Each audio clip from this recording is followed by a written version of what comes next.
listening to the Beans and Dice podcast, a podcast about how we game. Hey folks, welcome to the Beans and Dice podcast, a podcast about how we game. It's Thursday night call-in show, and it's all about how you game. I'm Carlos.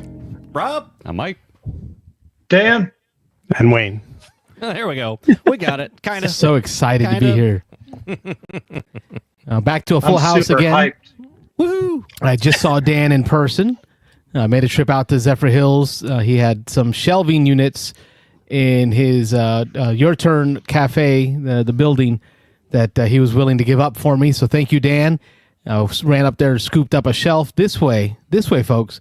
I don't have to call any games. I now have enough shelves to take all my floor games off the floor and put them on a shelf. You see what I did there? It's not how you do it. Nope. Not correct. Not how you're supposed to do that colon thing. The colon thing? Colon thing. Colon thing. Colon man. Colligan man. In the chat tonight, James Odak saying Mike is in the wrong window. Oh. In the house window. still.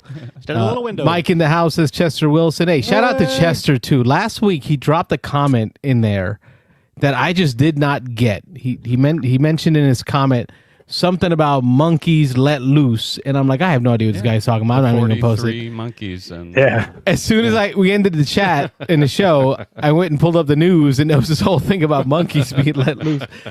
So again, Chester, over my head with his strong jokes. current events. All right, tonight, what we're doing is we're gonna update you on our top 10 list for those that are ready. Top 20? Our top 20 boards, correct? Go, Our yes. top 20 boards. And then we're going to have one of Dan's lists where we do a top 10 takedown / trash talk, where Dan finds a top 10 list from the internets, and then we bash it. Oh, yeah. Yeah, that's the kind of fun we'll have tonight. What if it's a good list? No, it's not. We bash it anyway. We're confident. I mean, there's 5 of us here. Negativity, I get it, yeah. You can ask us, there's 5 of us here, you can ask the question, you're going to get 7 different answers, period. Like, that's how it works. Most likely. All right, top 10 list for games played. I don't even have my cell phone. How are we going to answer phone calls? Uh-oh. I'm going to have to go find that. Better go find that. Top 10 list? Top 10 list. Top 20? This is for October games, right? Top 20. I keep saying top 10. You're confusing me. Our Do we top have a 20 new top board. 10 list somewhere? Is there Dan has a something top 10 list. And remind me to find my top 10. phone before we open up phone lines because I won't be able to answer it. Yeah, so me being my normal prepared self, when I sat down and he said that about 2 minutes ago, I started scanning through. Well, I got you magnetic tape, Robert. For my I got you think- some magnetic tape As I told and you, a Sharpie. So we're doing a month of October. I don't know that I'm going to be able to write any down. So I'm just looking here. So just real quick, Rolling Realms, I played Fantasy Realms. I don't think those are making it. Raw. I think Raw's already on my board. I'll have to double check over my shoulder in a minute. Windmill Valley. That's one that's going to be close here. I'll have to think about Windmill Rob Valley. is very prepared. As you Yeah, can Rise tell. and Fall, Welcome to Manhattan was a new game that I played in October.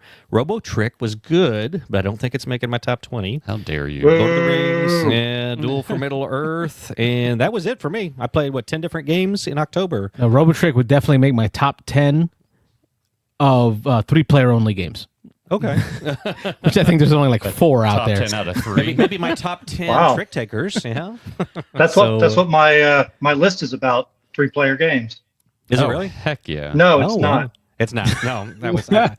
That would have been a little too on the nose. Heck no. Yeah, a little too on it. All right, so I've got some. I got an addition to the list, and then one movement. So I posted up in the YouTube the image from BG Stats. That does that 3x3 or 4x4 square of games played in October. So I posted that up there. I had like Mountain Goats. I had Nexus Ops. I had Lost Ruins of Arnak. There you go. Okay. And one more. I can't even remember what that one was. But it's not... Robotrick. See? It's not going on the board, to tell you that. But I will tell you what is going on the board. We're going to have some movement here. So the first thing that's going to happen is my number 20 is going to drop off. Uh-oh. So my number 20 was Wildlands. Brought to you by famed designer of Brass Birmingham. Lincoln, right? I say Lincoln, Brass Birmingham. Martin Wallace. So that means my 20 is now going to be War Chest. Sure is. My 19 is going to be Res Arcana. My 18 is Mansions of Madness. Okay. 17 is now Hadara. Oh, climbing the list here. 15 is Let's see if I can get this camera. There we go. Let me sit in Rob's lap. I got a spot for you. Going down to 16 is Imperial Settlers, Empires of the North. Going to 14 is Heat, Pedal to the Metal. Down to 14, from 13 to 14 is Thunder Road Vendetta. Now, this was on your list last year, right? This game? Thunder Road Vendetta? No, Wildlands. Wildlands? No, it was this year. It was a recent replay. I may have had it last year. I think you had it on your list last year. Yeah. Okay, I was just Might curious. have been, yeah. It's a fun battler. And what we'll do, folks, is at the end of the year, when we do our last one, we will dedicate a straight show to talk about every single one of those games. We'll do like our top 20 for 2024 once the year is up, so that we'll get a chance to actually talk more about each one individually. And then here we go with Nexus Ops. Nexus Ops did get played, and there's going to be some movement for Nexus Ops. In October, it got played. So my 13 is now Furnace. My 12 is Rallyman GT. My 11 is where Nexus Ops will settle in. I can't quite put it above Blood Rage, which is now number 10. I was getting worried there, yeah. Nexus Ops is an awesome dudes on a map battler, very light in rules and just fun dice chucking combat. Takes me to number 9 is Undaunted. That is the Normandy flavor with reinforcements, because I did play it with the solo a lot, so both solo and multiplayer. Cool. Number 8, Dune Imperium. Number 7, The White Castle. Number 6 is going to be Thunder Alley. It's coming in pretty high here. Yeah, we're coming in hot on this one. Coming in hot. I'm going to write this one down. I haven't wrote it down yet. You already wrote it down right there. Oh, negative. It's not Wildlands. Oh.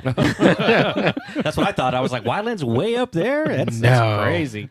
Lost Ruins of Arnak. Okay. All right. Specifically, The Missing Expeditions. Right. Yeah, I kind of figured that. Yep. Now, Lost Ruins of Arnak would rise. Thank you. I found my phone. I found the phone. It found you. Yes.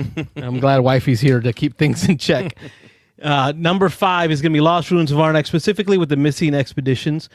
I'll tell you, it would make the board. I haven't played Lost Ruins of Arnak this year at all. And it would make the board. Would it make top 5 without the Missing Expedition? I don't know. The Missing Expedition was so much fun. It was so hard. It was so nail-bitingly close. One of those games where you want to give up, like you think you're losing, like what is the point of even finishing? Let's just re-rack. That was the feeling you got until like the very last 2 turns where you see the path. That's cool. And you're like, okay, we have 2 turns to figure this out. If you can make that happen, I can make this happen. We'll have exactly what we need to meet just the basic objective to consider it a win. Because what's cool about Missing Expedition, not only are there like wins, right? Like you have an objective you need to win. There's also side objectives that you're trying to complete because they add cards to the deck. And these cards will come in on the next adventure, the next scenario. Gotcha. So that's the cool part. We missed out on a lot of those cards, those extra cards, but we eked out a win, taking us to the next level. Otherwise, we would have to play it again. Sweet. And I'm not all about playing it again. This is not Gloomhaven, not doing that.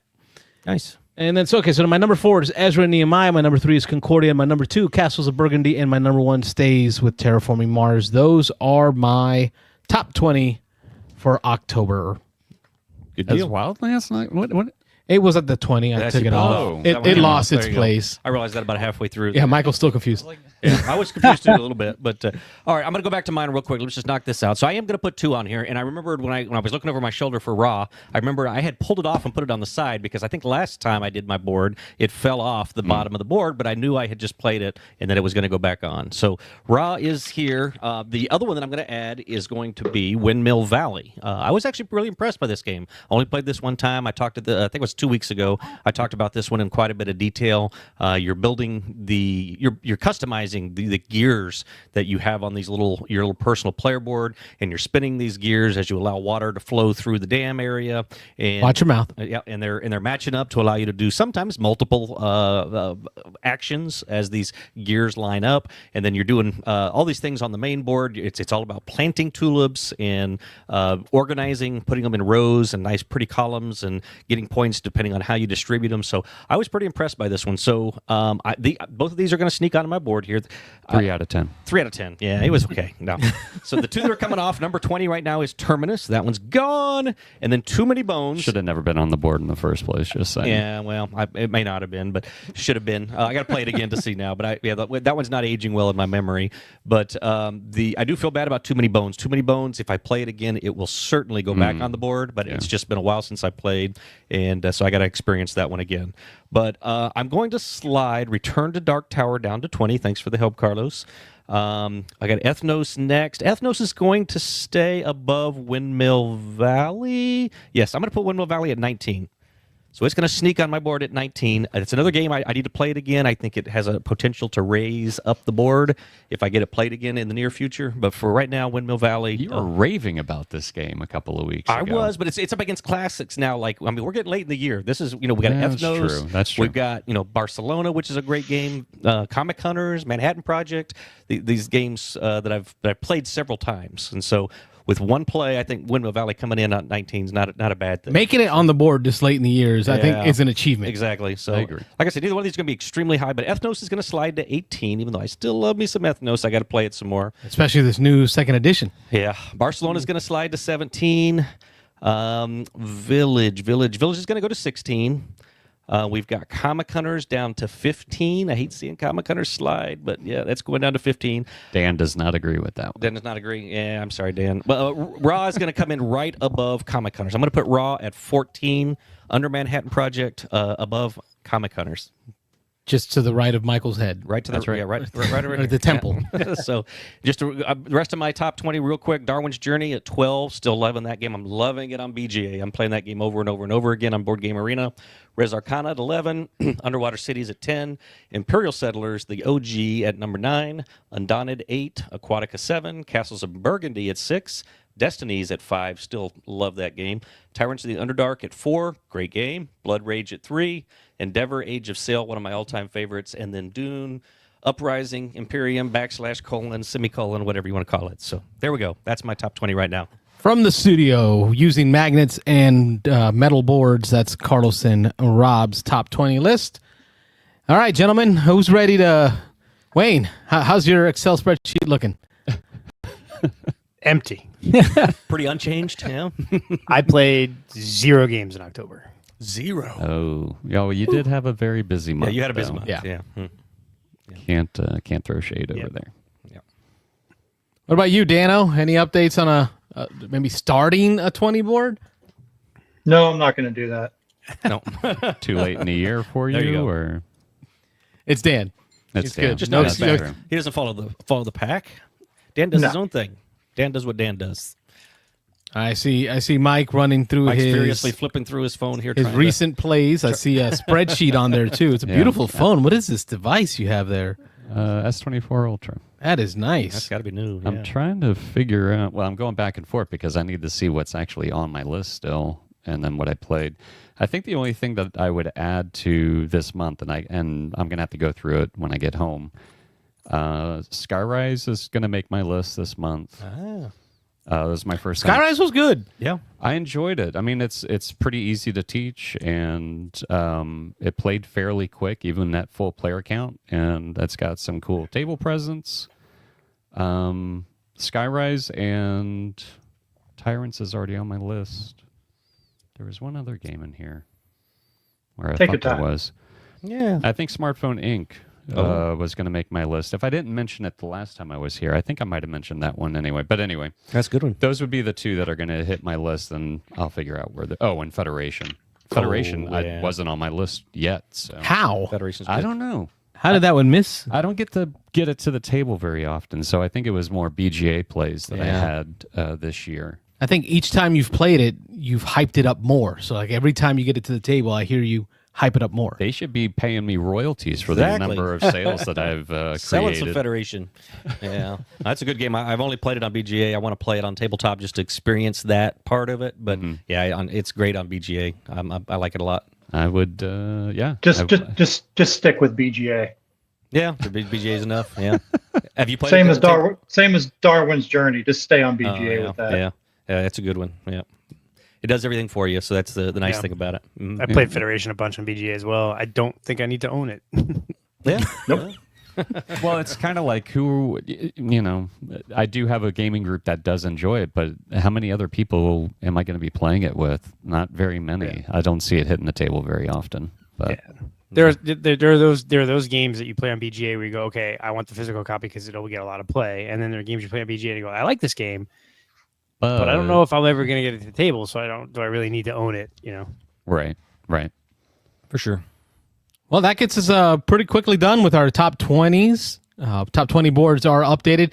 I will pin a link to a geek list that I created.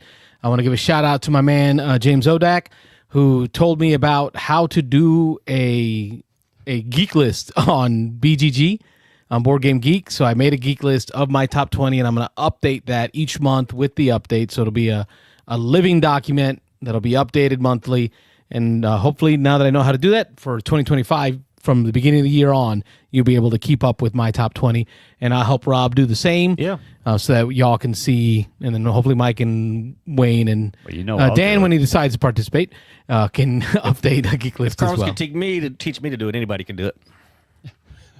It's not hard. You just go to Geek Lists, create new. It was hard. Hard stuff. James Odak giving Federation some. He said he played it last night. Yeah. Tell us what you thought. Yeah, I know he's played it. I don't think that was his first play. I think he. I think he's played it again. Oh yeah, that's right. He has played it. Yeah, I think he's a big fan of it. So yeah. Sweet. Yep. All right. I'm going to open up the phone lines. 813-618-7099 is the number. 813-618-7099. Give us a call to talk about board gaming, what you've been up to gaming-wise. We'd love to hear from you. Break down our top 20 list. Just like in a moment here, we will break down someone else's top 10 list and provide our thoughts. We want you to do the same to ours, but we want you to do it to our face, like live, like call in. Say it to my face. And tell us about our list. We got in the chat, Chester Wilson says, tiptoe through the damn area. The tulips. Is that the Windmill Valley? Yeah, we're tiptoeing through the dam. Through the water. James Odak says, don't hate on Terminus. I know he's a big fan. I know Mike definitely was not a big fan. I'm somewhere in the middle. I liked it. I need to play it again. I didn't love it, but I liked it. Edmund England, all the way on the other side of the world in Sweden, says, hello guys. Hey. Hello. Chester Wilson says, coming in hot. Odak says, fun dice chucking, ? No. So that's probably a comment towards my Nexus Ops and the fun dice chucking. Top 20 shakedown, says Chester. I think that's a suggestion on what to call it when we make fun of a list, maybe. So like that's a top 10 shakedown. Yeah. Break it down or tear it up. And then let's see here. Last one. Chris says, good evening, Carlos, Rob, Mike, Wade, Dan, and Beans and Dice crew. Get us all in there. It's a lot of us. Hey, Chris. Thanks for joining in the chat. Thanks for commenting in the chat. Thanks for your thumbs up, y'all. Those thumbs and those comments make a difference. They truly do make a difference for how we get put out there. Yeah. At some point tonight, we got to talk about game day. I don't know if you got a agenda. No. We got the top 10 list that Dan's got for us. We'll do it at the top of the hour. Oh, we got a call. Wow. I pushed the button. Push the button. Beans and Dice Podcast. State your name. Where are you calling from? Hey, it's Chris from Texas. How y'all doing? Hey, Chris. How are you? Hello, Chris. Woo-hoo. First caller. I tried tonight. I had some time. I was like, I'm going to get in before someone else calls. Sweet. Then I won't have time again. Nice. What's going on? Well, I thought I'd talk to you guys a little bit about a game that I've been playing, and I finally got a physical copy of. It's called Castle Combo. I started playing it on Board Game Arena a while back. Really enjoyed it, and then got the physical copy pre-ordered, and then eventually, I think it was about a week and a half ago, I got it, and my son likes it, my wife likes it. I think I've played it 4 times now, at the house, and then maybe, I think, total 17 times combined with BGA and physical play. So I think Dan's a fan of this one. If I remember right, Dan, you've somehow I saw it come up on something you were doing once, right? Yeah, I play it on BGA. I've probably played it 40 or 50 times on there. Wow. Whoa. Yeah, nice. Oh, wow. Dan with the Dan free doesn't mess around, yeah. Online, it's a pretty fast game, though. I mean, during the game, you're only Totally. taking 9 cards during the entire game, and you're building a little 3x3 tableau, and the cards, they play off of each other. Different colors give you points if they're next to each other, and different things like that. Now, I remember this Yep, game being 100%, yeah. compared to another popular game, and I'm trying to remember what game that was. I was watching some reviews on this. Did this game give you any feels of a different game, or is it an evolution or improvement of a different game, or is this like all new to you, Chris?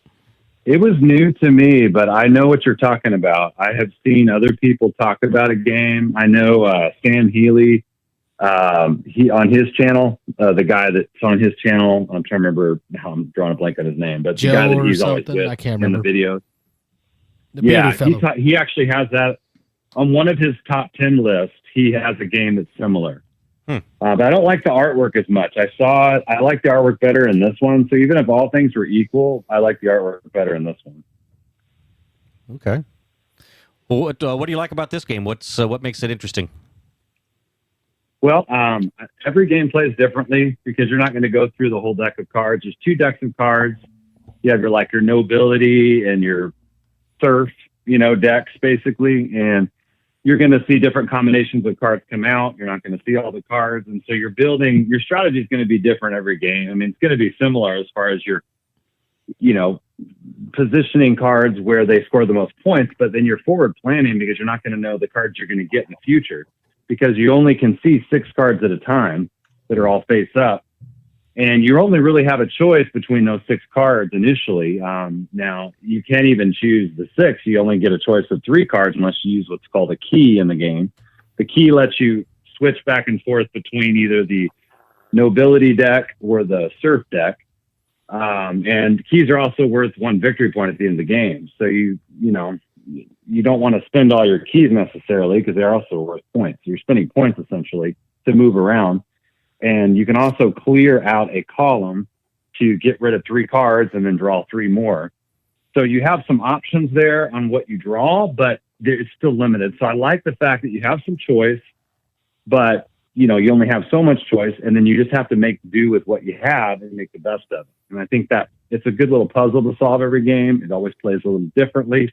Then there's cards that score based off of other players and what they have. Like you get a bonus, you get coins. Coins is what you use to pay for the cards.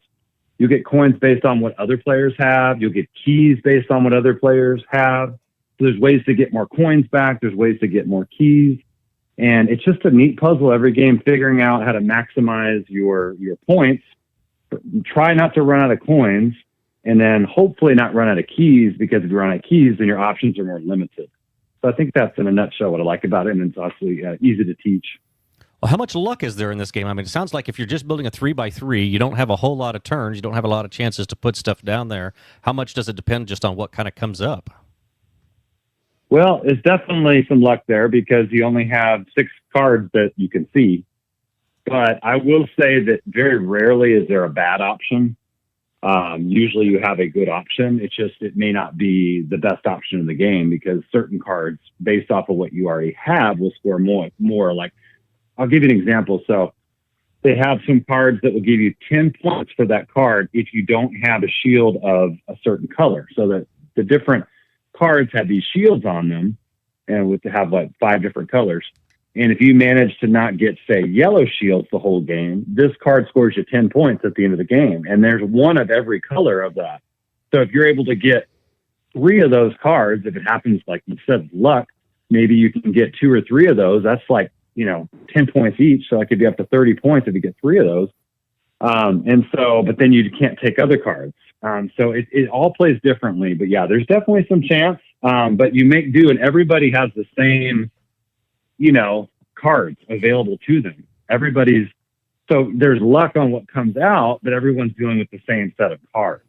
Okay. I like everyone's that. got the same advantage. Isn't that cool? Yeah. And then you can still clear it out if you like. I did that tonight. I actually won. I had 65 points with my wife just a little while ago, and I didn't like what I had 3 or 4 times in the game. So I just spent a key and I flushed out the column, and then I liked what I got better than what was there previously. So it's neat. You always get a card that's better usually if you do that. every now and again you might get stuck. Now, if you get stuck and you run out of money or you run out of keys and you need keys, you can actually take the reverse side of the card. The reverse side of the card won't score you any points at the end, but it gives you 6 coins and 2 keys. So you have a way to get money if you get stuck, and you have a way to get keys if you get stuck. And I like that decision space, because sometimes the best option is just to do that because you're out of money. Sure. And at least it gives you something so you're just not stuck where you can't do something on your next turn. And so even that is kind of cool, you know? Yeah, this looks like something I would like to try. Yeah, you'd like this. And the artwork is interesting. The artwork's very, I'm trying to think of what to compare this to. It's cartoony. Yeah. It seems like there's something in this style that it reminds me of, but I can't put my finger on it. What's the? I know it's the one with the queens. Oh yes. I know what you're talking about. Looks like Yeah. What game is that? I don't know. It's all card. It's an all card game, but it's like Sleeping Queen? Sleeping Queens. Maybe that's it. Yeah. Okay. That's what it reminds me of. Sure. Yeah. Cool. Okay. Yeah, this is one I'd heard a little bit about. I know, again, somehow I remember Dan talking about it or mentioning it or setting up a game on BGA or something. I didn't get in on it, but yeah, it's one I definitely would want to try. And this is Pandasaurus that did this? Yeah, that's correct, Mike. Okay. Yeah, I really like their stuff that they put out. Cool. They got a pretty decent rating. They're 7.5 currently on BGG, and 2 to 5 players, 10 to 25 minutes. Okay, so quick game. So even though there's some luck, you could re-rack it, replay it pretty quick if you wanted to play it 2-3 times in a row. Yeah. Cool. Sweet. Yeah, Now, we Chris, just played here's it the 2 question. times tonight. Can the kids play it? Yeah, 100%. Although saying that a kid can play it and saying that Isaiah can play it are 2 different things, because he plays games that are for 10 and up, 12 and up. Yeah. High Frontier I would with say expansions. Yeah, right. Yeah, it depends on the age of the kid. I would say 10 and up, definitely. And maybe 8 and up if your kid's a gamer. If he's a gamer, I'd say 8 and up. Okay. Yeah, this looks cool. Not bad. What else you been up to, So Chris? I'm also having a hard time, just to close out my thoughts on this game. I'm having a hard time finding a better filler right now in my collection. Okay. It's also got that new factor, but I played it 17 times, and I think it's the best filler that I have that plays in 20 minutes or less. I'm saying something. And that's funny, because that's kind of where I've been too. Like, I'm trying to find that a new filler to enjoy, and I want it to be card based, right? So that brings me to my recent hauls. They're sitting over there by Rob. We'll bring him into the screen here. I was going to say, you probably have 3 in your collection you don't even remember having. Wait, so new filler's not on this wall over here. So right here is Veggie Stock. Wayne taught me how to play this at Dice Tower East this year. Veggie Stock. It was hard to find at the time because it was only through Asian markets. And now Arcane Wonders is publishing it. So I actually had to buy this through their website directly to be able to get a copy of this. This filler here plays in like 10 to 15 minutes. And it plays well from 2 to, I think, 6 players, 2 to 6 players. So there's a filler idea for you, Vegetable Chris. stock. Yeah. Look at me. I'm turning the tables on you. I'm telling you about games. Yeah, I love it. And then the other one that came in that I'm looking forward to getting to the table, it's 3 players plus, right? It's hilarious. It says on here, if you're playing with like more than 30 players, you should consider using a second box. Oh. Like it was something crazy, some crazy number like That's that. not good for sales. But it's 3 players or more, and it says 20 minutes, but this is like a blackjack style push your luck game. Oh, this is the one that claims it's the greatest card game ever or something like that. But it says it right here, the greatest card game there of you go. all time. Yeah, There you right. go. It All right. says it right there. It's on the box. Well, then you gotta Can't be a believe it, lie. right? It's got to be right. So there's a couple of fillers for you to consider, Chris. Absolutely. I'll check it out. I have heard of Veggie Stock. I've not played it, but I have heard of it. The other one I'm thinking of is Point Salad. I've played that one before. I used to own that one. That's a pretty good filler. Yeah. And you've got Space Park, right? I do. Yeah, I didn't even think of that. I would consider that a filler, but it does take a little bit longer. It's like a 30-minute game for us. Okay. Yeah. I think I have played it at 25 maybe, but I would say it's closer to 30. Gotcha. Filler plus. Filler plus, yeah. Yeah. Filler plus. That's a good way. I'm looking at my collection right now, and honestly, I can't think of a better filler right now than Castle Combo that I own. All right. Good call up. I don't have a whole lot of fillers. Yeah. Okay. Another thing, guys. We're doing our boards tonight, so Hit it. I figured I'd let you guys critique my board. Oh, get ready, Dan. So Dan's warming He's up stretching. over there. Yeah. He's stretching. I know it's more fun to have you guys talk about it. So, did you guys have the Discord channel pulled up? So The top 20 I'm pulling up list? my phone because I know you posted yours just a little while ago. I saw it pop in there. Okay. So I'm pulling it up on my phone. I don't know if Carlos I don't. can grab it on the on the computer. Okay, let me pull it up on the phone here. Got it. Dan's got it. Dan's ready. This is the update. Okay. Go for it, sir. Yeah, this is the latest board. So you guys critique me. Well, hit us with it. Take us from 20 to 1. Okay, we'll do. All right, number 1. Okay, 20. Sorry, Comic Hunters. Boo. On my list. I'm just joking. No. I Dan think the approves. majority of you guys like it. Oh yeah. Okay. Good game. Okay, I won't. Enough said on that one. Yep. Lock Up a Role Player Tale. I know Mike likes this one. I do. I need to play it. I never played it. It's a good one. Yeah, it's good. Yeah, I'm taking his word for it. It's It good. also has a really good expansion too. Have you played the Yes. expansion yet, Mike? Yes, I have it with the expansion. Yeah, it doesn't Okay. add too much to it, where it isn't an easy teach with the expansion. Okay. Number 18, Raccoon Tycoon, the deluxe edition, or just Raccoon Tycoon. Another one I got to play. We talked about that, Wayne, on the show. Number 17, the Manhattan Project Energy Empire. Number 13 on my list, right behind me. Yeah, I like that one. Dan, you haven't commented Number yet. What's 16. going on over there? I haven't Okay, played what are you any of thinking, them. Dan? Oh, okay. Oh, well, we got to fix that. Then. Oh, okay. Lots of good ones here. 16 All is a throwback. You Next played. one. You played the next one, Dan. We played it 2 weeks ago. Oh, yeah. The next one is 16, Kingsburg, second edition. Kingsburg That's the second version edition. I have. It comes with Dan is all the pointing. modules, all the expansion modules. This is Oh, one. he's pointing. You have it? Yeah, no, he played it for the first time. I think it was your first play, right, Dan? Second. Second play? No, second Okay. or third, yeah. Second or Yeah. third place was this last weekend. No, 2 I weekends like ago. that game. That Yeah, really good belongs game. on the list, yeah. Yeah, I really like that Yeah, one, that's too. a great game. I forgot how much I liked it. Carlos played it with me at Dice Decade Tower. ago. Yeah, about 10 years ago at Dice Tower. It was like my second or third Dice Tower, and might have been your first Dice Yeah, Tower. I think it was. Yeah, and we just pulled it out. I was like, "Hey, have you ever played this game?" And I played it once before, and we played it. So yeah, it's a Very good great game. Yeah, I like it a lot. No, it's time. All right. Next one is my son just started talking to me a little bit ago. No problem. 15. All right, 15, Foundations of Metropolis / Foundations of Rome, which I still haven't Oh, played okay. Rome, but you guys might have played Rome and not Metropolis. I have Rome, yeah. Yep, it's good. He didn't say he played Rome. He said he has He it. has. Oh, it. no, he's played. I've played it multiple times. I've played it multiple times, yeah. So, All realized right. I was on Number mute 14, which I What'd you say? Wait, Oh, Wayne's we been just on came mute. off of mute. I've been on Wayne's mute. sitting on mute, so- I'm like, Comic Hunters is way too low on the list. Oh, we haven't heard any of his comments, but now he's nice chiming in here. So You can turn it back off now. yeah, shut him back off. No, Enough- Dan, enough definitely said. You play Comic Hunters, Dan. It's way too low at 20. Come on. Oh, it should be higher. I agree. Well, you don't know what the rest of his list is, right? He could have I do. some, I'm looking at it right now. Some Yeah, fancy we're all looking bangers at it. on here. All right, Yeah, cool. All right. Let's go. Keep Number going. 14. All right. Next one, number 14 is Heat Pedal to Metal. I know that's fallen for Carlos recently, 15 but on I his still list. like it, especially with the expansion. I like how he gives me crap. Yeah, it's one lower. It's 15 on my list. It's 14 on his. Just dropped it off the planet.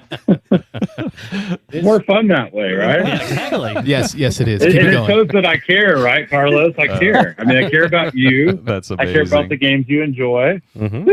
I love it. Amazing. Yeah, All right. Heat would not all right, make my number- list at all. Go man. ahead. At all? No, Not would not even make my top 20. Not for me of the year. either, I don't think. It's But not not- too it's- far off. But The more I play it on BGA, the more I just go, eh. Math, Are you the playing- racing It's game. not as good on BGA. I'm sorry. It's not as good on BGA. It's so much better in person. It's an I've had in-person such a better game. experience playing Yeah. with real people. Okay. Yeah. I could see that. Hey, Wayne, are you playing it with all the expansions and everything turned on? Yeah. Playing all kinds of different scenarios, like some the expansions. garage. Garage, different things. It's all right. It's a good game, but it's no different than 10 other racing games. Okay. It's no Thunder Alley. Right. I would rather play Thunder Alleys any day. Agreed. All right. 13. All right, number 13, Wingspan with Oceana. I always make that caveat because it's a better game with Oceana. I've played Wingspan a lot, but I've never played Oceana. I got to play that. I own it. I've never played it. I own It's it. on my shelf. Yeah, the And Shrink. Yeah. The Nectar's pretty good. Yeah, I got to play that one. Ooh, 12. I kind of pre-looked at this just quickly earlier today, but 12 is one You I still got to play this one. I want to play this. I wanted to play this. I pointed it out at Game Day 2 weeks ago. good. Alex has it, and I pointed it out on the on the shelf, and I was like, I need to play this game sometime. But Coimbra, yeah, you said it, but I'll repeat there. Coimbra. Oh, that's called building the tension. There you go. Yeah, I was trying to build them up. Yep. Big number 12. Yeah. Number 12. It's not one of those lookers. I mean, the artwork's fine, but it's just the gameplay. I mean, the gameplay is just fantastic. Yeah. The decision space in that game is just incredible. Cool. 11. Okay, so number 11.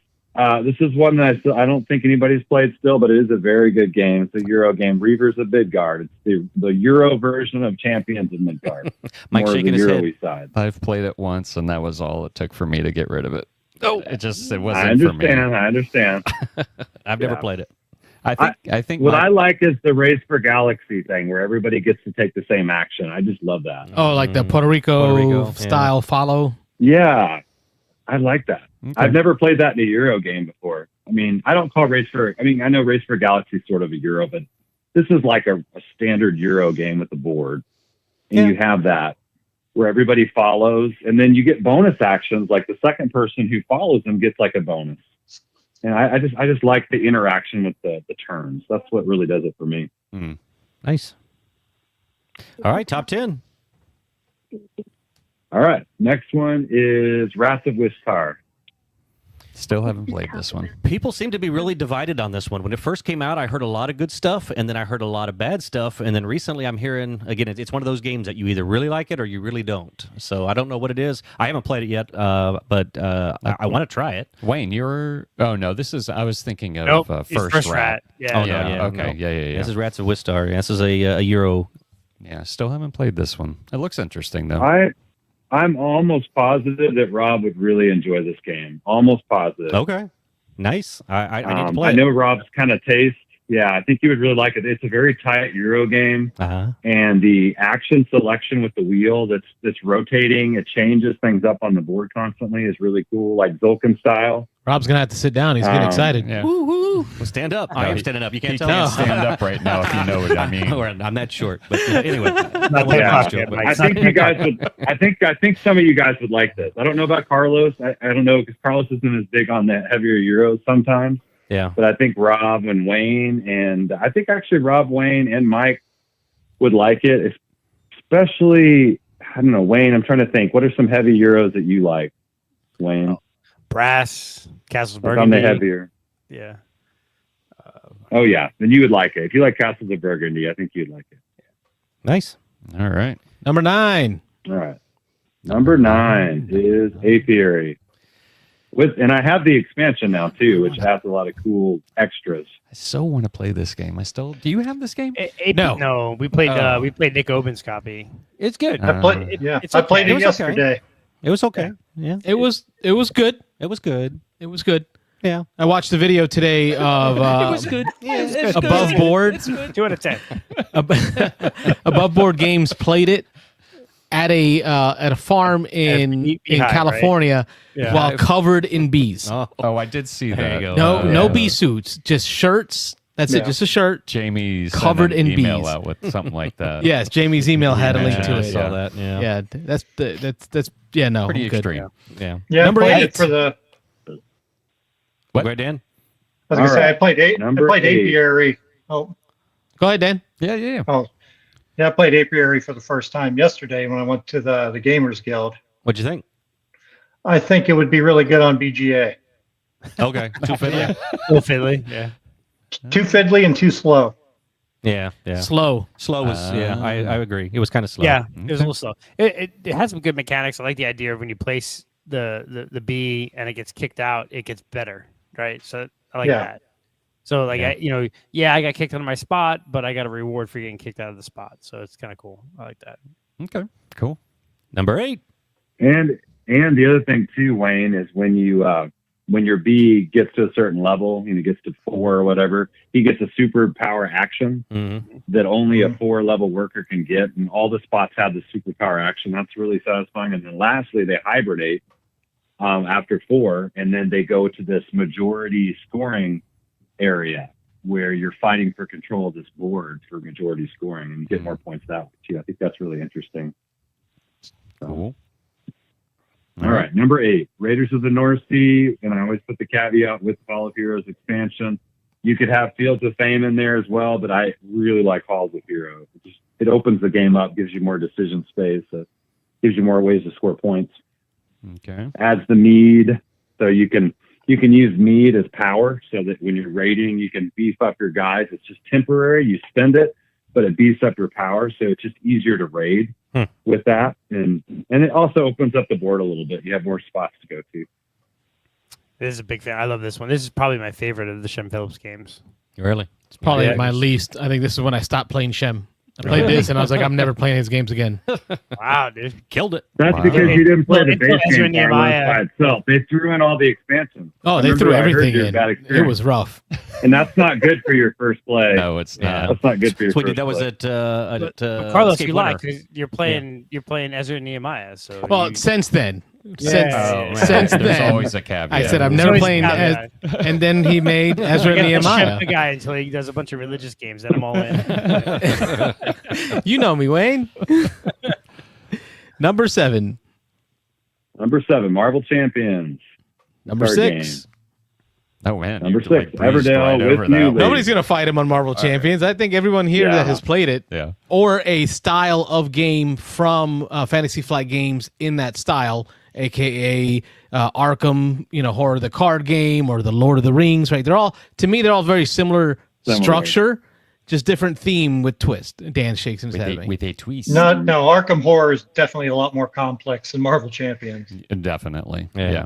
Well, I mean, the literature is too. Yeah. Well, All right. See, a little conversation out of that one. All right. Number What's 6. Number 6. All right. I still haven't sold Rob on this, but he hasn't played it with the expansion. I have not. Everdell with New Leaf. Everdell. Yeah. I've I only played like the it. base. With New Leaf. Yeah, only played the base, and I didn't love it. I'd be willing to give it another chance. I know there's 5 or 6 expansions out now. There's a lot. There's a lot. Yeah. You don't want to play Yeah. with all the expansions. Oh no, I wouldn't put them all in. And No, they no, actually no. No. don't You're- play with yeah, all the you- expansions. None of us are James Odak. We don't need to play with all the expansions. Yeah, right. Exactly. Let's play it all. Let's see what we like and what we don't like. All right. I would recommend 2 expansions for it. Belfair, which doesn't add a complexity. It just adds a few little more places you can go for resources. Mhm. And then New Leaf just opens it up so that you can recycle the market a lot faster. That's one of the complaints is the market doesn't get recycled enough and you can't get the cards you need. Well, that eliminates that with New Leaf. It recycles the market, and then you have another market, and you have new cards added on that market. So New Okay. Leaf, I'm telling you, it makes it much better. You're gonna have a couple people on the panel here that really agree with your number 5, but go ahead and hit us with your 5. Yeah, Russian Railroads. My most played game on BGA. Dan is Dan's running excited laps again. at this, Yeah. He's doing finger guns or something, but yeah. That's Good game. I knew Dan was a big fan. I'm a big fan of this one. I like it a lot. I played it a lot on BGA. Yeah, great game. I think when we reviewed it the day we played it, I gave it high marks. I really Yeah, enjoyed it's it. really good. Yeah, I haven't played it yet. The upgrading of the railroads to different types, it just felt good. Yeah, It's really good. Yep. But very satisfying, yeah. Number 4. All right, number 4, Dino Genetics, which is now on BGA. I've played it 4 times now on BGA, and it's a very good implementation. So if you've never played it, play it on BGA. I have not, so I got to I try have. this one. Yeah. I want to good. play Yeah, this. have you played it? Yeah, Pretty it's good. good. Yeah. I need Played on to. PGA. I had no idea what I was doing. I just clicked a bunch of things, but after a couple of turns, I kind of figured it out. It's good. It's it's definitely a little bit meatier than was it Dinosaur Island? Okay. But it's good. They're good. All right.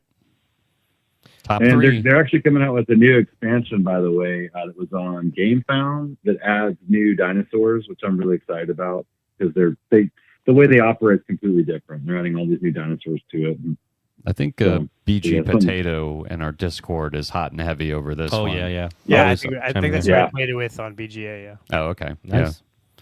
And I know Wayne's a huge fan of your number 3. Oh yeah. I know, man. Such a good game. Rococo Deluxe Edition. Yep. Or just Rococo, but the Deluxe Edition is just incredible. I mean, the production by, Eagle Griffin Games, right, Wayne? Yes. Yep. Yep. Is that right? Eagle Yep. Griffin? Yep. Their production is just top notch. I mean, I've played several of their games, and they just do such a good job with their production. Yeah, this got played at our game day 2 weeks ago. None of us here played it, but I know there was a teach of the game. I think there was a 5-player game, and 4 of the people were new to it, and it got mixed reviews at the table afterwards. From what I heard, there was a couple people who really liked it, a couple people who really didn't like it. But Really? Who didn't like yeah. Rococo? I think was Michelle. I think she was one of the ones that The No, she's- communist. She owns a copy of it. Wayne's Does she? Wayne's Yeah. writing a manifesto. No. Michelle. Or was she the like, one? is- She was she's the played it a teacher. bunch. Sorry, Yeah, she's she must played have it a been the one bunch. that was teaching. So if Yeah. that was the case, it was Daryl. Daryl did not like it. He said that once is enough. He's done with it. So he said I wouldn't keep it. Yeah. Okay. Yeah. I love Rococo. It's a great game. Yep. To me, actually, but Rococo is kind of like what Arnak and Dune is like before it, because it has you're building kind of a hand of cards here, your deck building, and your worker placement. It has a couple of different mechanisms, so it's almost like a precursor to some of the games that we're seeing today. Because Rococo's I don't know 10 years old plus, easy. So All right. Top 2. All right, so number 2 is Lost Ruins of Arnak. And I do like the first expansion for that game a lot. I don't like playing it without it. I mean, I will play it without it, don't get me wrong, but if someone's played the game at least once, I will always throw that in. What's the biggest change in that expansion? Because there's modules in there. There's different things you can use in that expansion. What was the one that stood out to you the Variable most? player powers. Yeah, variable player powers. Everybody gets unique ability. It just makes you unique. You have even cards that you start with that are unique. Oh, very cool. yeah, I think the red Blood Moon staff for me is big. Yeah, that's being big. able to Oh, really yeah, that cycle one- through those cards. Love that. Yeah, it's big. Yeah, I totally, 100%. All right. Number 1. Yeah. Number 1. All right. I know this is not normally this high on anybody else's list, but I just still love it. I find it's the most thematic, engaging game for me. I always get into the theme. I start changing my voice and talking like a cowboy and stuff when I play it. It's really funny. I don't do that with any other game, but with this one game, I will do it. Awesome. And I love the little story cards where you're reading the story about what's going on. And I don't know. I just get into it. Now they got Western Legend Stories coming out. It's on Kickstarter right now, which makes me really excited for that. But yeah, Wonder what Western game. Legends my number 1. Number 1 game played Yeah. this year, Western Legends. Nice. Yep, number 1. I play this game about once a year, if not more. I enjoy it a lot. I like it a lot. I have games of this that are really epic, and then I have games of it that are kind of a little flat. That seem like somebody runs away with it, and I'm just kind of playing through, just kind of waiting for that person to finish it off and win it. But I always have a good time. The theme, I love the theme. We've talked in the past about how we wish there were more Western themed games, even though it's a popular theme. But Yeah. I think it could be done more. But yeah, I'm a big fan of Western Legends. I like it a lot. Yeah, 100%. It's very player dependent, and that's how they designed it. Is you do have to kind of keep players in check if they're going crazy on one track and going off, like especially on the outlaw track. You can't let players run away with that. They score too many points too quickly. But if everybody goes after them or somebody goes after them and they put a stop to that, then that's okay. So you do have to. There's a lot of interaction. If everybody just kind of does their own thing and there's no interaction, it's not very good. Yeah. So it does force you to interact with other players, but it's fun that way too. Absolutely. And it fits the theme, right? Makes sense. Agree. This is a game that I've not yet been able to play, but I really want to play it because I like Rob. I want good Western games, and I there's not that many, and so this is one that I definitely I need to play. And I love that it lets you do so many different things. I mean, you can go collect nuggets out of the mine, so you can get most of your points by mining. You can go hang out and play cards at the saloon and get points that way. You can be a bandit out there attacking things and shooting things up. You can be a cattle. You can deposit the gold in the bank and then rob the bank. Yeah, exactly. And so you can be the sheriff and just go around arresting people. Everybody who's doing bad. So I mean, there's so many different ways to play this game that's what really makes it fun. So yeah. All right, good list. Yeah, and the expansion ante up. Oh my goodness, Yeah. then it's even more ways to score. I mean, yeah, it gets pretty complex with a lot of that. But if someone's played it once, the base game, you can throw that in the second game. For sure. Well, thanks again, Chris. As always. Yeah. Dropping some great hot topics and updating us on your top 20. We appreciate it, Good homie. stuff.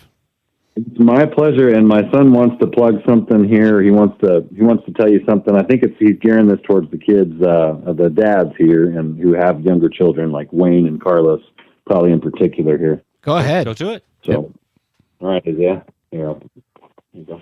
Hi guys, Hello, Isaiah. Hey, buddy. how you doing? Oh, good. We're doing awesome. We're swell. What do you got for us today? So recently, we got an expansion for Castle Panic, and it's the Wizard's Tower, and I recommend that. It's a good game to play with your sons, Carlos and Rob. I do have anyway. Castle Panic, and I have the Wizard's Tower, but I've never busted out the haven't played Wizard's Tower expansion. I have one of the other expansions I put in there, Wow, but I never shocking. played the Wizard's Tower. Yeah, it's still in shrink on Carlos's shelf somewhere, lost up here. Yep. I have Castle Panic. I have like first edition Castle Panic, and I don't think the Wizard's Tower expansion. Like I'd have to find the one Is that's it compatible? Yeah, it's like there's like a newer version, and it's not as compatible. Maybe I have to. Look. I've got the old version. Yeah, there you go. Bring it to the sale this weekend, Carlos. I'll buy it. For you. I should bring something to the sale. Yeah, other than yourself. What about the Wizard's Tower made the game special for you, Isaiah? Because I like the dragon a lot, because there's the dragon breathes fire, and there's the flame tokens, and that they go on, and I really like the abilities on the Wizard's Tower. And also, Is the dragon on your side, or is the dragon trying to tear down the castle? He's on the bad side. Ah. And the new edition is so much better. The second edition, the artwork is amazing. And then we have 3 extensions for it. Crowns and Quest, Engines of War, and Wizard's Tower. The nut doesn't fall far from the tree. Look at him trying to sell us on a game. Yeah, gotta buy it, gotta have it. Isaiah, thank you so much for your call. Tell your pops we said thank you. It's my pleasure, guys. You guys are the best. Thanks so much. Thanks for calling us. Good night. Have a good Talk to night. you, Chris. Bye, Isaiah. Say Good it. night. Isaiah's so damn cute, man. Just hops on in there. I've tried to get my kids into gaming early, even, and they just they don't like losing. They get frustrated, and we've never were able to really get fully into gaming like that, like what I see Chris and his son going through. Yeah. A little jealous. 813-618-7099 is the number. Phone line's open again. We're talking board games. We're talking Dan's list next, I hope. Yes, it is the top of the hour. And time to talk trash about somebody else's list. Too bad Chris's list was actually pretty good. Yeah. What do you mean too bad? I really wanted to tear it up. Dan will There's a fix that. couple games that needed to be way higher, but you know, Dan will fix that Couple for us. games that need to be off the list personally, but anyway. That's it. Heat was way too high. Yeah. Way too. Yeah. 14. Put that shit at like 50. Wow. Rough crowd. Yeah, you can't have it that high and not have Thunder Alley on there. Agreed. All right, Dan, what are we doing here? Oh, We're answering we're the taking phone. Oh, Dan, you're put Dan on pause. Beans and Dice Podcast. State your name. Where are you calling from? This is Mitchell calling from BGG Con, No, it's actually. not. Although I'm from the No, weekend. you Yes. can't fool Who's this me. imposter? The Hobbit exists. What's up, Mitch? Hey, are you Not wearing much. sandals? Of course I'm wearing flip-flops. Close enough. Yeah. Oh, man. How are things at BGG Con? Going well. This is my first time coming to BGG Con, and I can't help but compare it to Dice Tower. It's not as big as Gen Con, but I feel like it's kind of, on the same size as Dice Tower. I know it's a little bit bigger, but it just made me think about you guys because, I spent a couple of Dice Towers with y'all and made me miss y'all and figure, hey, it's Thursday night, so I need to call in. Absolutely. Heck yeah. You gotta do this more often. Yeah, I know. My life is so incredibly busy right now. I know I use that excuse all the time. I know. But, I barely even game that much these days. So, Nice. yeah. I just wanted to check in. We getting a lot of games going to see. I got here Tuesday night, so it's Thursday now. So in 48 hours, I got I think I've got 38 games in so far. Oh my! So almost 1 an hour at this point. This is why we couldn't be friends. Hold like on a second. you were Only 1 an hour? You're slowing down. Almost dude. Wow. 30. It's insane. I can't keep up with people like that. I'd like to try. That's why, Mitchell. That's why you have to come back to Dice Tower, because you and I would probably play about 400 games in the in the 5 days. Wayne, I don't know how you and I have never met up at a con yet. So, Never. I mean, I feel like I know you, and we've never been in the same building or the same state. Huh? Well, Oh, Juga said to tell you hi. He's right here next to me. Douglas. well, we'll make that happen. We'll have to get together for a game weekend or something. Yeah, we need to make it happen. I'll tell you guys about one game real quick that I played. Have you guys played Things and Rings from All Play yet? I have not. I've seen it played. Things and Rings. Oh, I've seen it. seen it. Haven't played It's it. like a kind of Venn diagram type of game. I love Venn diagrams. Exactly. Yeah. Well, I just talked about this. We just recorded a podcast with BJ for Board Game Gumbo, but I'll just mention it real quick. All Play has this awesome booth in the exhibit hall, and they had a demo of it set up, and it looks cool. So yeah, you basically have a 3-way interlocking Venn diagram, and one person is like the clue giver, and they know what the word is for each circle. Everybody else doesn't. Everybody has a hand of cards that have words on them, and they are putting them in the Venn diagram, hoping it matches, and the clue giver will tell them yes or no. If it's wrong, they move it to the correct area, and that stays there as a hint for future rounds.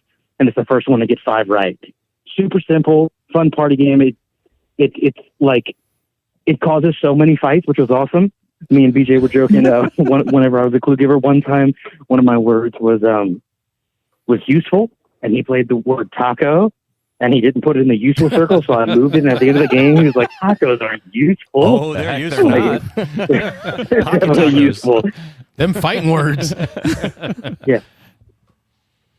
But yeah, it's a good time. Although I will say this, the hotel is really, really awesome, but it makes me miss Dice Tower because it's on 4 different levels of this hotel, where Dice Tower is like all in the same spot. You have the big ballroom and then a couple hallways. Yep. So They moved it into even bigger ballroom now. oh really? Yeah, they're growing it again this year. So yep. How many people do they let in these days? Do you know offhand? Last year was 20. I think it was officially 2,200 or 2,300, and they're going to gump it by another couple hundred this year. So getting close to 25. Okay, no, yeah. I think it's about 5,500 here, and it's sold out. So there's definitely a lot of people. Very cool. Nice. Yep. We're talking about Dice Tower East, just for anybody who wants to know. Dice Tower West is a bigger event. Dice Tower East is intentionally kept a little smaller, according to Tom. But yep.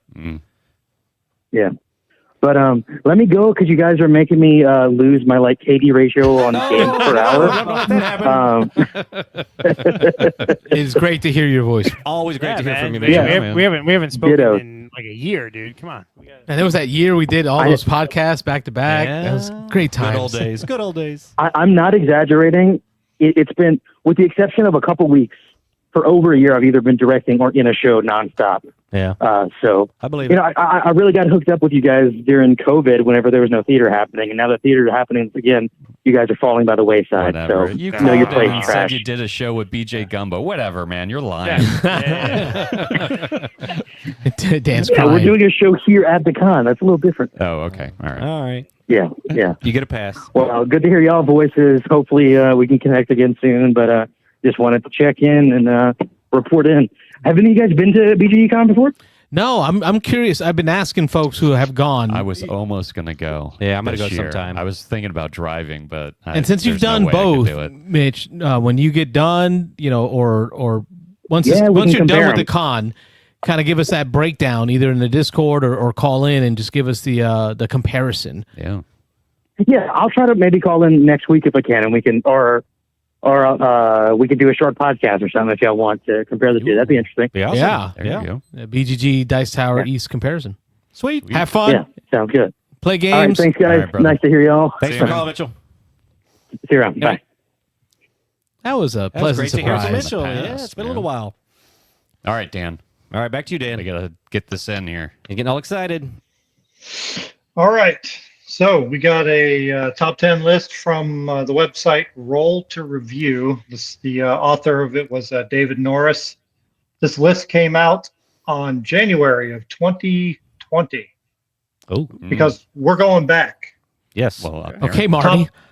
Top 10 board games of 2019. 2019, okay. As of 2020. So this guy wrote this pre-COVID?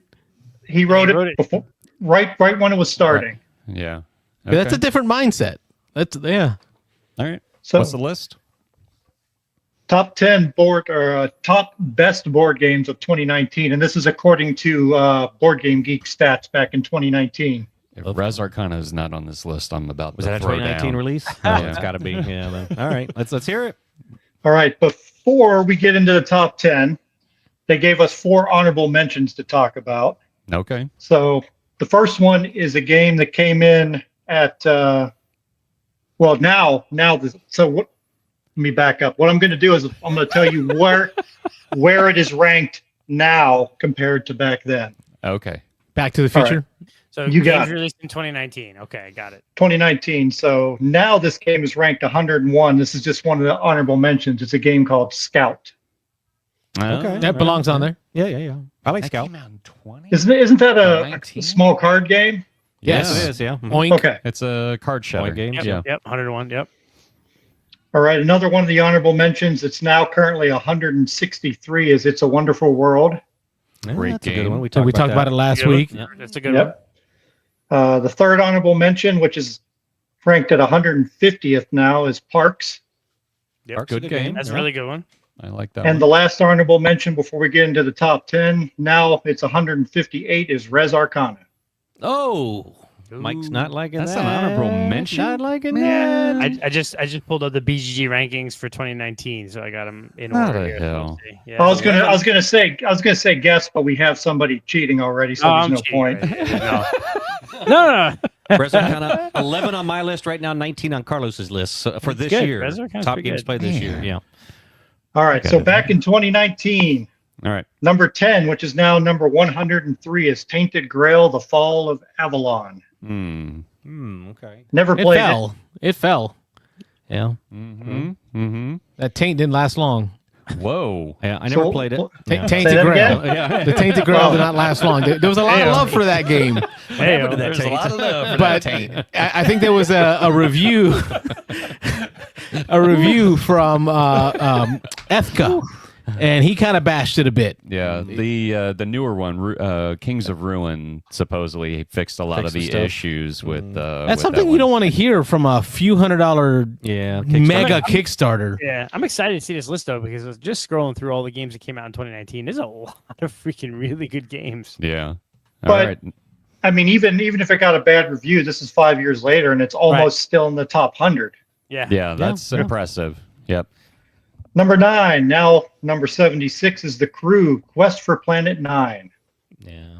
Hmm. I know that was a big game at the time. At the Yeah. time, this one pretty much fell off of my radar. Well, here's my question, because Dan just made the comment about it still being in the top 200. Do games ever really fall out of that? Like once they reach that status, how many games actually start how many new games are taking the place sufficiently to push games out of that top 250, 200? Probably We could look at. pretty Yeah. quickly. You could. I look think at- it takes you can look at the time top, for games yeah. to start to make their way into that top level. Look at the top 50 games. Unless on you're Arc BGG Nova. and see how old they are. You go, That you was go a to all, fluke. go to all board games and go to like 250, right? All right, so you want to go 250. Like I Right. feel like once they make it there, they're kind of there for a little while. But how many games come out every year, and how many games are people chasing that are the hot games and stuff? So True. The crew belongs there. They have Crew's a to be good game. pretty good to stick around in the top, because all the ones I'm going to talk about are still in the top 100 5 Yeah. years later. Yeah. Crew, Oh, once we get to the Crew's next a good few. game, and it definitely did something different and revolutionary when it came out. So I think it's worthy of, Yes. a high spot. Yep. Back then, number 8, which is now number 72, is Paladins of the West Kingdom. Okay. Yeah. Never played it. Paladins is good. It wasn't my favorite of the series. It was probably my third favorite. Of the 3 games in that series. Yeah, the 3 games in that series. Yeah, there's Architects, and then Paladins, and what's the other one? Discounts up there. Viscounts. Yeah. Viscounts. Yeah. Is it That's still in silent. shrink wrap? No, I Oh, is bought that it what used. Yeah. Oh, that's why. Have you Yeah. played it? No. No. Yeah. All right, you're gonna sell that. It on still Sunday. has the sticker from the sale Oh my at the gosh, flea markets. dude. Maybe I should just Just take it to the flea market with the sticker still on it. Yeah, you're Yes. good. Don't even have to do any work. It's already done for you. Number 7. Number 7 in 2019, which is now number 57, is Cthulhu Death May Die. Oh, Dan, you know I like. all right. Help me out here. That's the dungeon crawly one. The one that I bought, I 50 haven't played million yet. box game. That's the one I'm buying from Dan this weekend. Yeah, I bought it. Yeah, he's last picking. year. Mike's picking that up on Saturday. Yeah, I gotta get that played soon. Now I see this. Now I understand why we're doing this list. This is Dan helping Mike justify that His purchase, yeah. right? By like dropping that game in this Oh, I don't need conversation. Me too. It helps me, but yeah, I know I'm gonna like this one. So I know I talked to Jim Odak. He's played this several times. He said he eventually got rid of it because he liked some other dungeony crawly kind of games, but this one seems up my alley. I think I like it. Yeah. Number 6 in 2019, now number 67, Maracaibo. Yeah, there we go. That's Oh, my great jam game. right there. That's Love a good that game. Yeah, I like it a lot. I'm actually in a game of it on BGA right now. So I was played my turn just a little while ago. I can't comment on it. Oh, No, I can only say I played it. Great Played it? Western Oh, so Trail, good. Yeah, and then throwing that Caribbean theme on it makes me want to play it. it's good. It's really good. I like it a lot. Mm. All right, number 5 in 2019, now number 43, PAX Premier, 2nd edition. Never played it. Oh, this is the guy from Root, right? The Root guy. I don't Same know. Yeah, is it the same Arcs. See, PAX Premier. It's You're got talking about that- the designer. It's got that. Cole, Yeah, Cole Worley is a designer. yeah, and it's got that cloth map, and it's. I love the way that game looks.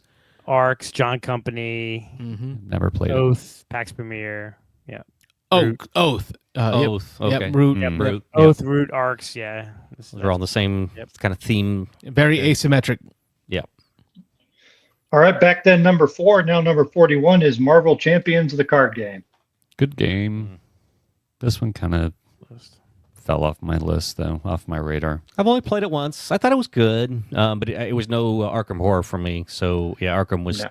yeah. I definitely. wish it was more like Arkham Horror, where Yeah. it was a continuing story Yeah. that went through. But I mean, I think it accomplished what it was trying to do. But I would like more of an Arkham Horror type of setup for it. Agreed. All right, number 3, now number 36 is Barrage. Oh, Good one. Still have not played a full game of this. A full game? I played got to a hear little. this story. Yeah, why not? you just packed it up and put it away. Got bored. My friend Scott in Seattle, he was the one. He loves the game, but there's another guy in our group that absolutely hates the game. And like for Scott's birthday, he's like, "Well, the one game that we're going to play is going to be Barrage." And I think time ran out, like because it was the last game of the night, and we ended up just stopping in the middle of it. But even I don't know. I think we were maybe 45 minutes into it, and I was still kind of like, I'm not even sure what kind of strategy I should be having at this point. It's a pretty heavy game. Pretty complex. Yeah. I've played 5 or 6 times now on BGA, and yeah, it's. I would like to go back to it. I definitely want to revisit it. Yep, Jim Odak loves it. What type of game is it? It's a damn game. It's kind of like Yeah. well, think about Brass. It's like you're creating like in Brass you're creating routes through to supply the goods. In Barrage you're using kind of tracks and waterfalls. Water flow. You're Yeah. diverting to create water. energy and rediverting it. But it also has like the gear thing where you can't do anything until it comes around on the gear. Correct. Is Yes, that- right. Yeah, as you spin stuff, it as goes you onto spin a stuff, it sits on the gear until it comes rotating back gear thing, and you got to pull it all the way around to get it back off. So it's a very thinky. You got to plan way in advance. Yeah. It can Oh, be yeah. very mean because if somebody builds a dam and they're collecting And then water you in the middle of the divert board, yeah, you can build a dam above it and divert the water around their dam, and so they're getting points, and now they're getting nothing. So Yeah. Damn. That's right. It's you need to be able to like plan like 10 turns ahead of time. yeah, Like, it's way pre-planning and thinking ahead. Yeah. Well, I'll never play that. yeah. I've played it a few times. It's fun, but it's not a game. Like it's the kind of game that you have to play. It's a work. lot. It's work. It It's is a work. game that like you really have to play a bunch of times to really get it. Yep. All right, number 2, now still number 31 is Wingspan. A classic, yeah. Mhm. Now you can put this on any list, and Yeah, we'd it's all fun. have to, even if we don't love it, we'd have to nod. Can't argue with that. You Yeah. gotta, Give it props. yes. And the number one game in 2019 is still number 22, Clank Legacy Acquisitions Incorporated. I want to play the next one. I never played the first one. Jim Odak played it. He soloed it, if I remember, because he couldn't get anybody to play with him. So he played through the game by himself, and then Because it's a campaign style game, It's isn't a it? legacy game. legacy Yeah. game. You're The sticking full-on the board, legacy? rebuilding the board, and I Yeah. kinda Does- wanna, I like Clank. I want to play the legacy of it. yeah. I Does wanna play- James Odak, does he ever sleep? No, he No. just plays games all the No. time. So, But he- Because every time we bring up a game, he's like, "Oh, he's played that 25 times. Oh, Yeah. he's played that with all the expansions. Oh, he he kickstarted the second one, so he's waiting for that to come in. And he asked if I'd play when he got it. I was like, "Yeah, sure." So now that I've played Clank more, I've really started to appreciate it. So now I want to try the legacy version. So, yep. And that is it. That was number one. We're good for That was one. 2019. That's right. That was one. I was thinking that That's was a two. good but that was list one. other than Res Arcana. Yeah. Other than Res Res Arcana. It was a good list. What's interesting is the games that weren't on that list that are still from 2019. So you have Isle of Cats, Oh, that's a good one. Yeah. Cartographers. Oh, I still play Cartographers. This week Yeah. I played it. Yeah. I play that all the time. Yeah. We're both like Hallicats, Isle of Cats. cartographers. No, you know why Carlos doesn't like Isle of Cats? Because he beat us while he was playing. I'll another never play it game. again. Yeah, exactly. One time and done. So, yeah, Like a Isle of champion, Cats, baby. Cartographers, Watergate, Undaunted Normandy. I liked Watergate, but it's very cutthroat. Yep. Yeah. Undaunted? Undaunted Normandy. Normandy came out. What? Okay, that list is completely wrong then. Yes, it is. Now that we're going through this. Star Wars Outer Rim. Okay, Oh, yeah. Ron would have fighting words for this author. Mm. Horrified. Azul Summer Pavilion. Horrified is good. Yeah. Tapestry came out in 2019. Oh, Tapestry's good. Yeah. Let's see. What else we got? Wow, Summer Pavilion was 2019. Yeah. Pipeline. Imperial. Herdara came out in 2019. I don't Oh know. man, You know?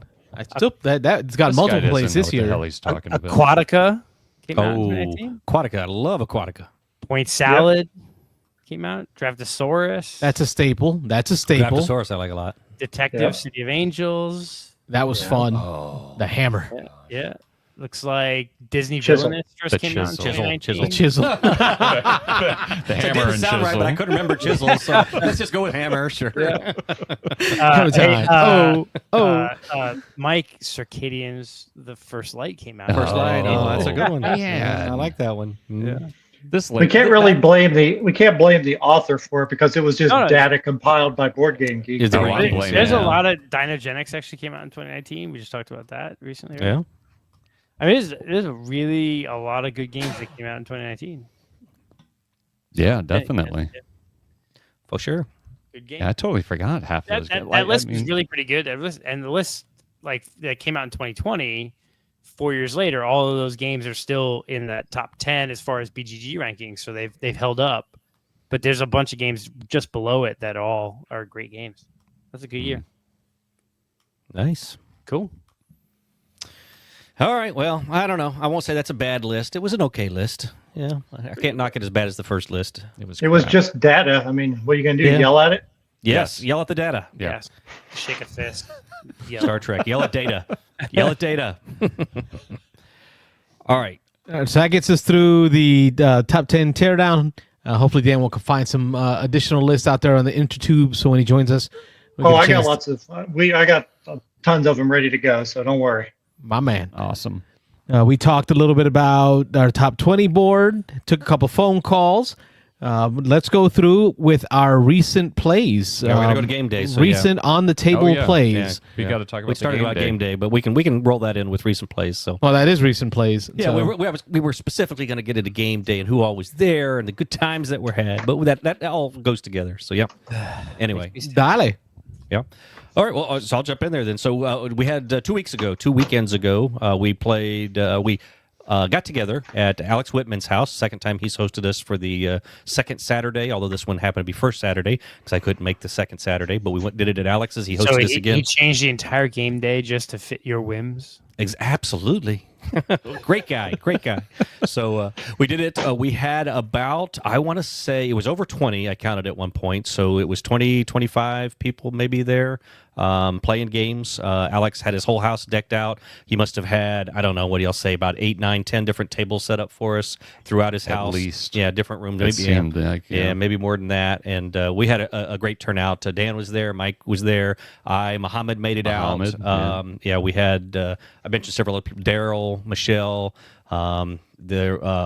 Alex's girlfriend, Cy. Diego was there. Rachel. Yep.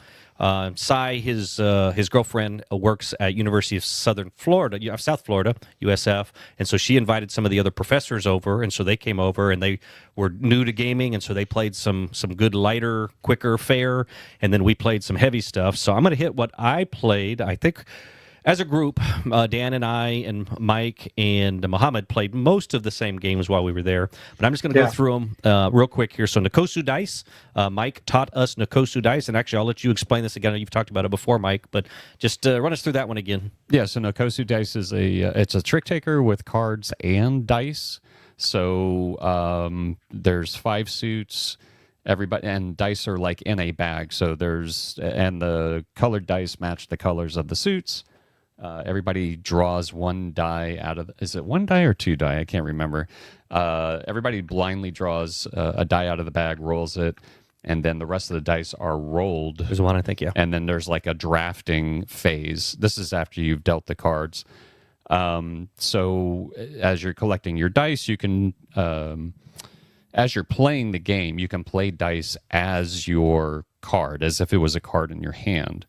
And the mechanism with the game, how you gain points, basically is the last die that you have sitting in front of you. What the number is on the face of that die is how many tricks you are betting you're going to win for that round. Now, at the beginning, when you're drafting dice, you can choose to take a blank die, which means that you don't think that you're going to win any of the games.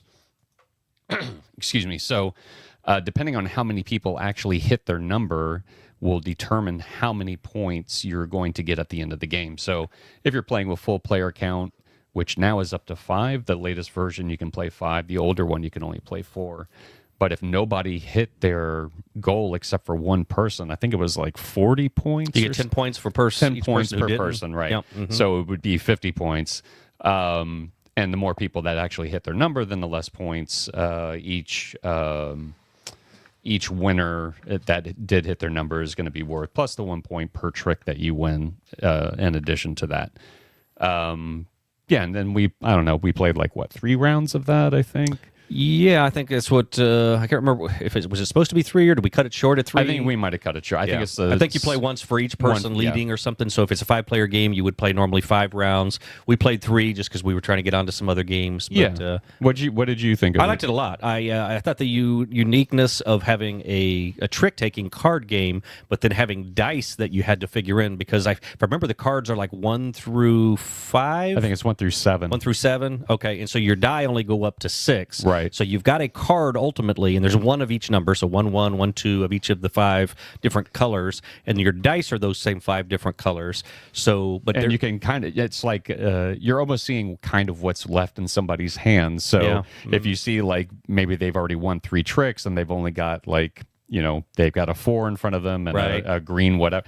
You can kind of draw those dice out because it's a must follow and you have to play if you have that suit. So it kind of, I like that mechanism of it as well. The fact that you got 4 dice in front of you, so you could have a 2, 3, 4, and a 5, and then as you are playing and you start seeing how the game is playing out, you can decide, okay, well, I thought I was going to do good before we started, but I'm not doing so good. Now, maybe I throw that 5 die away and I just keep the 2. Maybe I just try to get my 2 tricks because, again, the number of pips that's on your final die, you have to keep your last die. You can't play it. And the number of pips that are showing on that die are the target number you're going for, the number of tricks you're trying to win.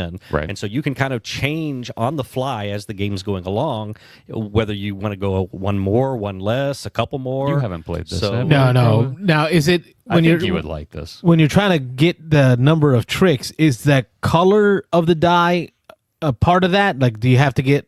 It's just the pips. Just the pips. Yeah. Okay. Yep. So. And so then there's 2 of every number because there'll be 2 ones because there'll be a 1 card. And there could be more than that. I guess there could be a 1 die, but you can kind of see what everybody's die are. Right. Nothing is hidden, so you can see how many yellow 1s are out there, how many yellow 3s are out there.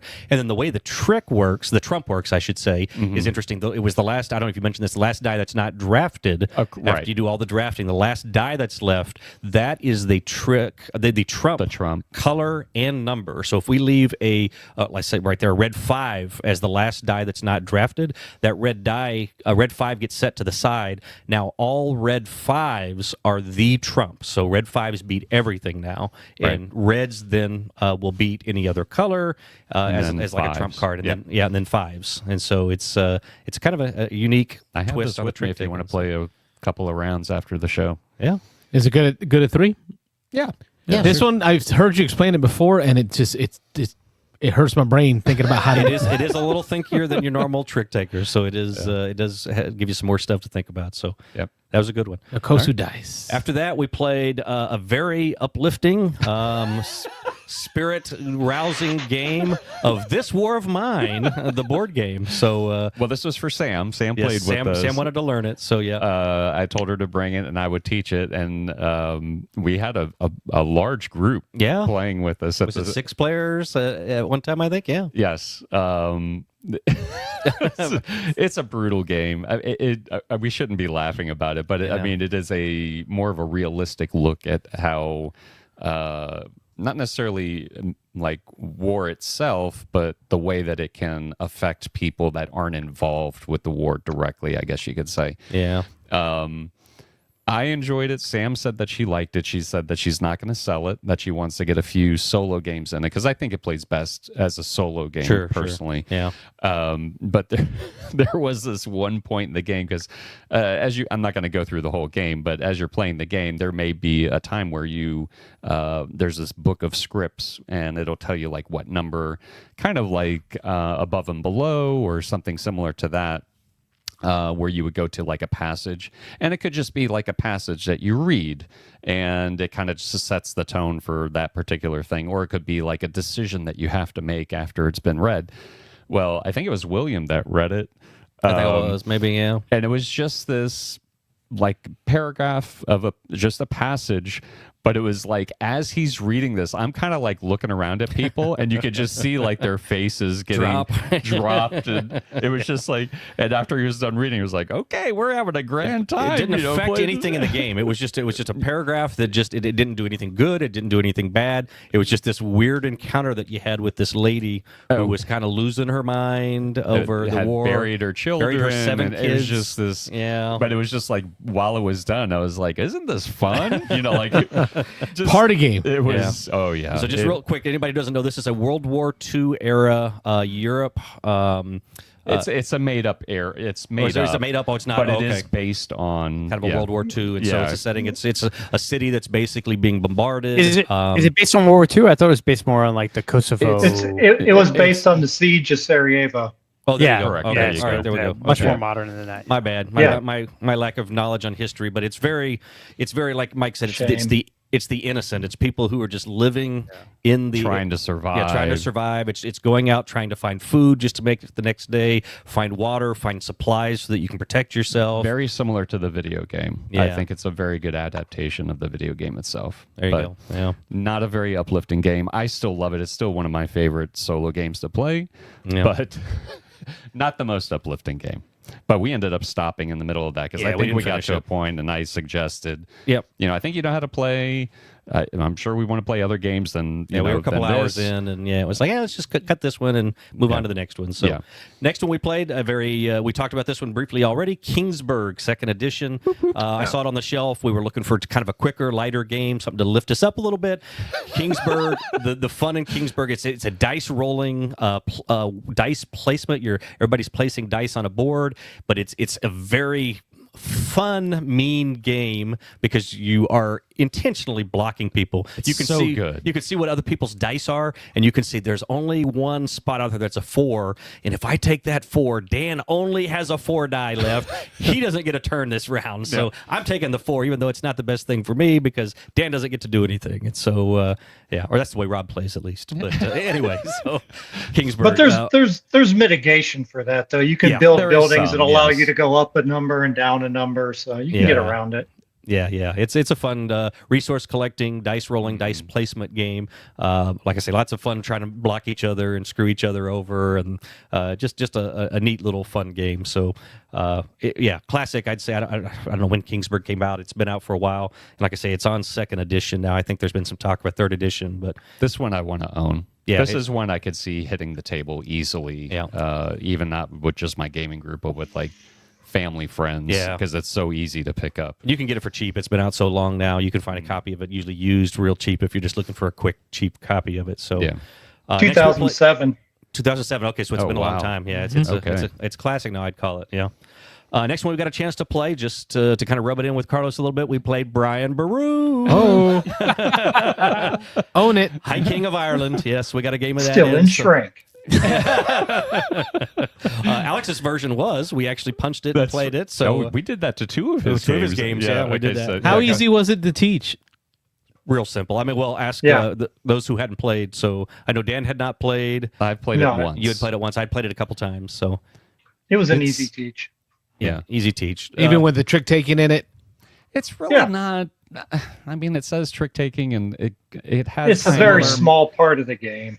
Right. It has similar mechanics to trick taking, but it's not a majority of the game itself. It's area control, moving on tracks. You're using trick taking just to decide what your action is going to be that turn. And initiative. Initiative's big in it. Yeah. So but yeah, a fun game. Yeah, we taught it probably in 5 minutes. The components are beautiful. Yeah, it is. Nice shiny board. Nice looking game. Yeah, nice game. And then we finished up the night with a game of Concordia. I taught Concordia. It had been actually a minute since I had played it, so I stumbled through the rules a little bit, but I taught it. I think it was the first time Dan and Mike had played this, right? I had not played it before. Yeah. And this is another one I think we opened up, wasn't it? Yeah, I think we did. We opened it and punched it for the first time and played it. Yep, it was still all in baggies and punch boards. But great game. Carlos can talk about Concordia briefly. I know you know Concordia, but we had a good time. I enjoyed teaching it and introducing it to people. Good game. Yeah, good game. There you go. 2 out of 10. Well said. Well said. So that's what we finished the night off with. So we got those one. No, that's not true. 1, 2, 3, 4, 5. We played Strike. I have Strike, but I have it on the next day. Because we played it after midnight. So it actually went into November 3rd, so I missed it. But as we were walking out the door, I forget who it was. Somebody, it was Rachel, was like, one more game. We were like, no, it's like 12:30. We're going home. It's time. She's like, no, I'll find something. She runs in the other. There's Dan the kitty cat. She runs in and grabs Strike off the shelf. She's like, we can do this in 5 minutes. So she slaps Strike on the table. I'm the only one who had played it. Me and Michelle had played it before. We taught it to, was it Mike first? No, I kind of came in. Did you after for the second game? Somebody jumped in for the second one. I jumped in for the second. Taught is a very strong word. Yeah, for that game. Yeah. Teaching is about 2 seconds. Watch, do this. Smack the dice. So yeah, we played that twice on the way out the door. So in the last 5 minutes. So you're right. We did get a 6th game in. But, that was fun. Yeah, that was our game day. Muhammad left a little early. He wasn't able to make it through the whole thing. So I say a little early. He was there about half the time. He left while we were playing This War of Mine.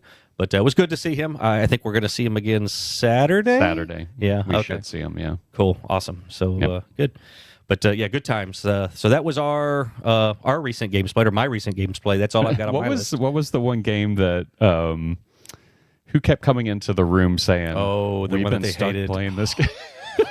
What was that game? I can see the cover of the box. Oh yeah, I can't remember the name. No, I don't remember the name of the game. No, but it was going on for hours. They played for 4 or 5 hours. And wasn't it like a Halloween theme game or a monster game or something? I think it was some kind of monster thing. Yeah, I can see the front of the box. Was it another time when Alex? It was a game that Alex set up. Alex game, yes. A trap. Mm-hmm. It's a trap. Yeah. Anyway, Alex likes his big games, his big Kickstarter games. But yeah. How did the others like it? I know Michelle kept coming in, and she's like, I could come in and play this game and then go back in there once an hour and take my turn and then come back and then just play this game again. So, yeah, from what I understood, that was pretty much the sentiment of the table. So, yeah. It was. They were playing, I think, 6 players, and yeah. Sounds familiar. Yeah, exactly. Rise and Fall. But yeah, they were playing 6 players, and I think literally they were taking a turn close to an hour, maybe every 45 minutes you get a turn. So yeah, it was pretty brutal from what I understood. So yeah. Very nice. Anyway, what else everybody played? Well, I've been on BGA for the most part, just playing games there and playing games digitally. Have not had a chance. We had my son's first birthday party this past weekend. So the only games that got played out there were lots of Loopin' Chewy, Loopin' Bluey, and we had I brought with me some Skull, so I got to teach Skull. Nice. How'd that go over? It confusion at first. Like I struggled to teach it. Mm-hmm. It isn't until after the game is over that people realize how to play it. It's the kind of game that, like, to us it's easy, but when you try to teach somebody, they're like, "What?" And you have to play like a round or two before people go, "Oh, okay," and then start over. I would agree with that. Yeah, typically. It's a very simple game. I do gotta say, like, Carlos, I know after last week's show, I said I would drop some party games off to you, and I totally remembered, like, yesterday. I'm like, I never did that. So I was fine. We were so busy getting set up. I did bring washers. That was being played, but it was so windy out there. I couldn't bust out any of the games that I actually brought, like Draftosaurus. I brought some lighter fare. Scout, Dan had mentioned Scout in the top 10 breakdown we did, but I couldn't get them played because the winds were so high. It ended up being just the coasters work really well. The coasters from Skull work really well in those high wind situations. Oh. That's it. That's it for me. We had a lot of cake, ate a lot of food. Did you eat it too? Yes, I had your cake and ate it too. All right, good call.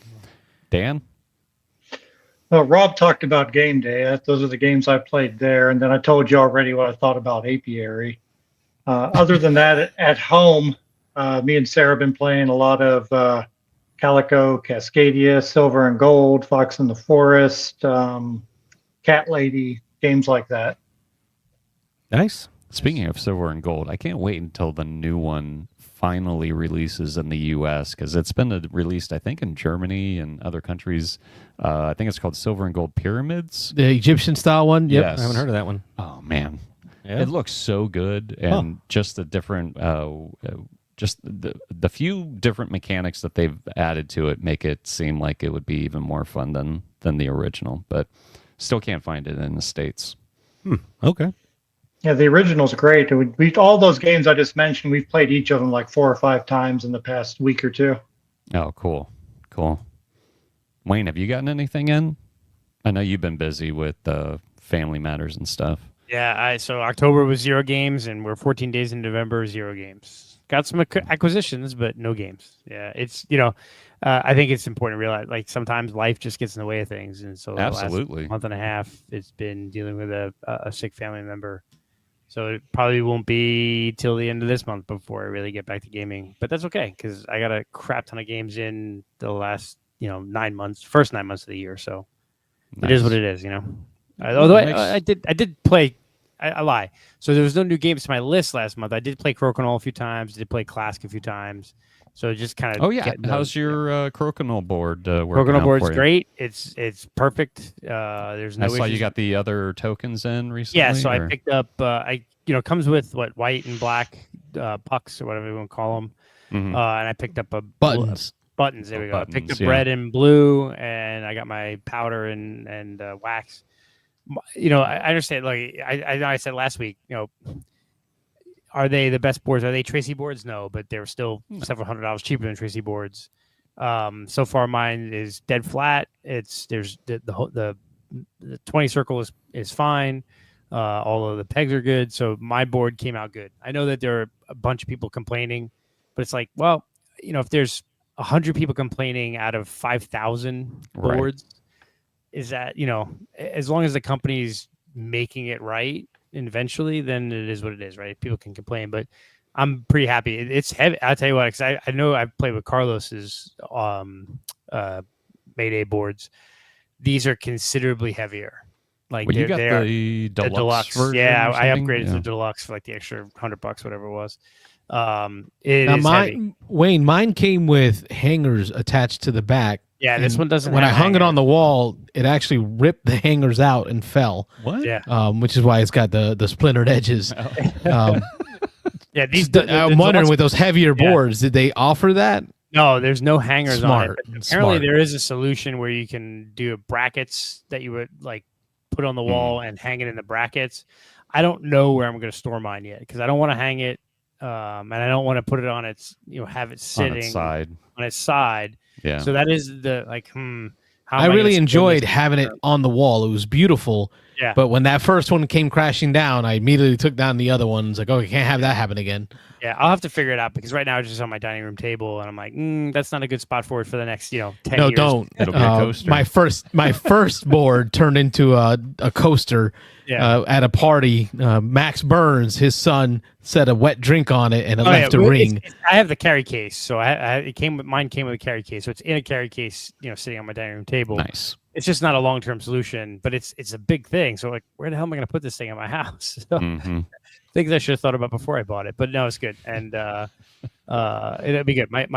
I played with my kid, played with my brother, and then my kid's gonna have like a sleepover. He's having a couple friends spend the night on Friday, and I said, well, we could teach him crokinole. So he's like, oh, that's True. cool. So I'm gonna set up crokinole and Clask, and then I know him and his friends love the Catapult Kingdoms. So I have the Oh, original one, How Crossbows could you and not? Catapults. Crossbows Yeah. and catapults. I have the baby. original Crossbows and Catapults, and that's probably the game that his friends that aren't gamers yet, they love to come over and play Catapult Kingdom. So they'll probably play that on Friday. So Sweet. we'll see. Yep, get some stuff. So Has there been any decision made on the game day? for December, the Christmas. Yeah. December, I was going to talk to Carlos tonight. I haven't talked to him yet. I know, Dan, that you said that you could host this time. Alex, unfortunately, cannot do the next one for December, I should say. December's game day because he's going to be tied up several weekends with some other things going on. But if you're available, Dan, I would assume we'll talk about it. But we could definitely probably make that happen at your place, and then we'll do our typical holiday gift exchange, game exchange thing. So we'll come up with some fun way to do that again this year. We've tried a couple different variations on that, but we'll put out some information. But yeah, we'll get with you, Dan. I'll talk to Carlos. We'll get together and make it happen. Okay. Yeah, driving up to downtown Zephyr Hills today with my son up to pick up a shelf from Dan. It was just kind of sad. Like, man, it was such a great spot. It was a great place. The owner was a jerk, but the place was amazing. Agreed. Both owners were jerks. No, she was cool. Yeah. Is that what you think, huh? Yeah. No, but I do hope that we can get a really big December game day with the greater Tampa Bay Beans and Ice crew. I already have about 10 games set aside that I'm bringing for the giveaway thing. What games are you bringing, Carlos? The big exchange. See, what I did is I bought a shelf, right? So now that I have a shelf, You don't I have need to to give fill away. it, so I don't have to get rid of anything, right? Yes, Real, you man. do. I got a shelf. On the game He exchange. literally has a table at the game day sale at Tampa Gaming Guild, and he's gonna bring nothing. I went. Okay, I started to look. I Dude, you started to got go it. through, and I'm like, okay, I still want to play that. I still want to play that. I still want to play that. I started to look. Is what I he started to says. look at all the games in Shrink that have been in Shrink for 10 years, and I go, I still want to play that game. And I do, and I still And- do, and 10 years from now, you'll still want to play that game in Shrink. like Innis, it's there. But you Still have wanna play it. multiple copies of some games. Oh, that's on purpose. That's like a library. You just The backup copy. yes, it's the backup to the backup. Okay, there are some like war games and some miniatures games You're never gonna. that stuff that's not I'd be gonna willing sell. to part with, like Yeah. sets that I've never even built. Kill Team, there's a lot of Kill Team, so that might be stuff that I take with me. But I talk about it in our private chat. But man, it is an emotional thing. Like it is. But once you get started, man, it does get easier. Think of it this as way: you go the through 'em. games you sell on Sunday will give you cash that you can immediately turn into new games you buy. Wayne, What? Don't get Don't him encourage started, him. please. But that's what flea markets are. They're game trading centers. Nobody's really selling games. Everyone are just, it's kind of Well, trading the games. object is to I go am. home with less than what you went there with. There you go. See, Dan's serious about it. Come on. I ain't buying anything. Only selling. He's lying. Dan hit rock bottom, though. He had like 3,000 games. So, I mean, it's only, or more, it's only going, he only has one direction to go in, and that's letting those games go. See, Chris knows. It's okay. Let those games fly away, Carlos. It allows others to play them. Find new homes. Look at Dan. He's flying away. If you love it, let it go. Sober. Fly, bird, fly. Yep.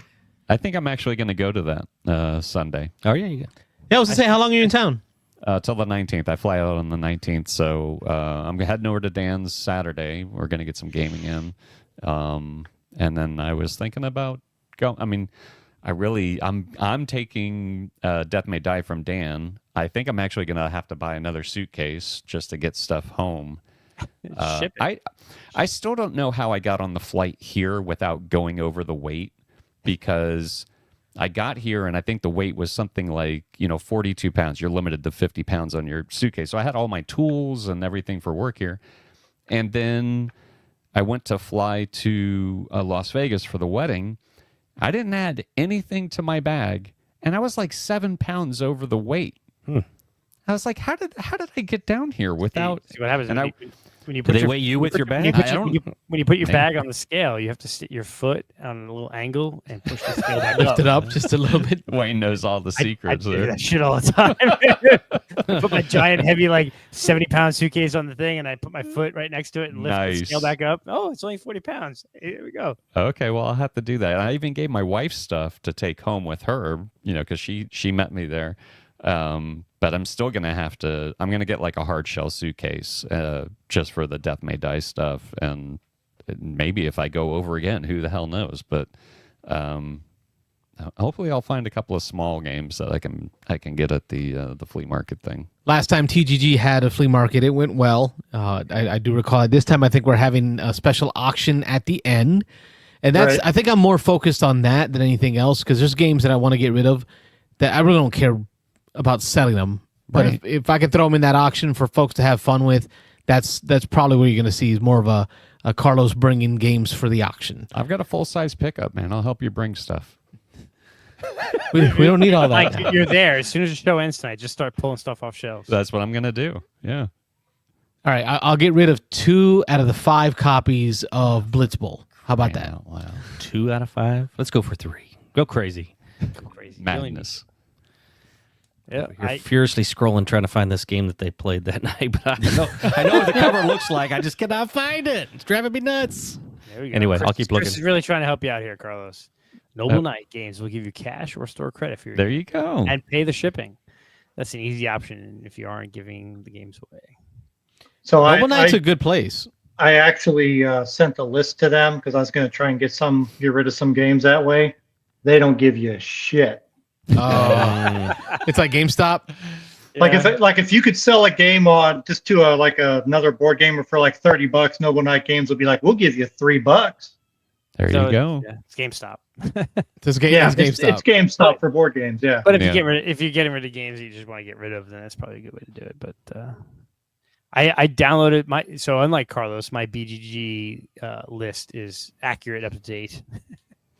I pulled down facts. I pulled down my entire list in Excel, and I just went through and I went through once, deleted all the games that I know I want to keep, like 100%. I'm keeping that game, right? Mm-hmm. Then I went through and went, okay, these are the games I played and I really like, and I want to keep, right? And then I was like, these are games I played and I'm not a huge fan of, and these are games I haven't played, and I narrowed my list down. From, I have like 700 something games, and I think my whole list is at 137 right now. That's what you're bringing to sell? I'm not selling. I didn't have the time to price. Like, I don't have a table there, so.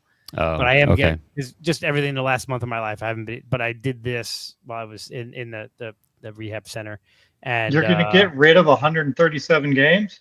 Yeah, well, it's 80 games and then like 60 expansions that I'm planning on getting rid of in the next 6 months. Like, I'm gonna Dan's throwing hearts at you. I'm gonna donate some that I know that are just not worth more than $5. I'm just gonna donate or Goodwill it.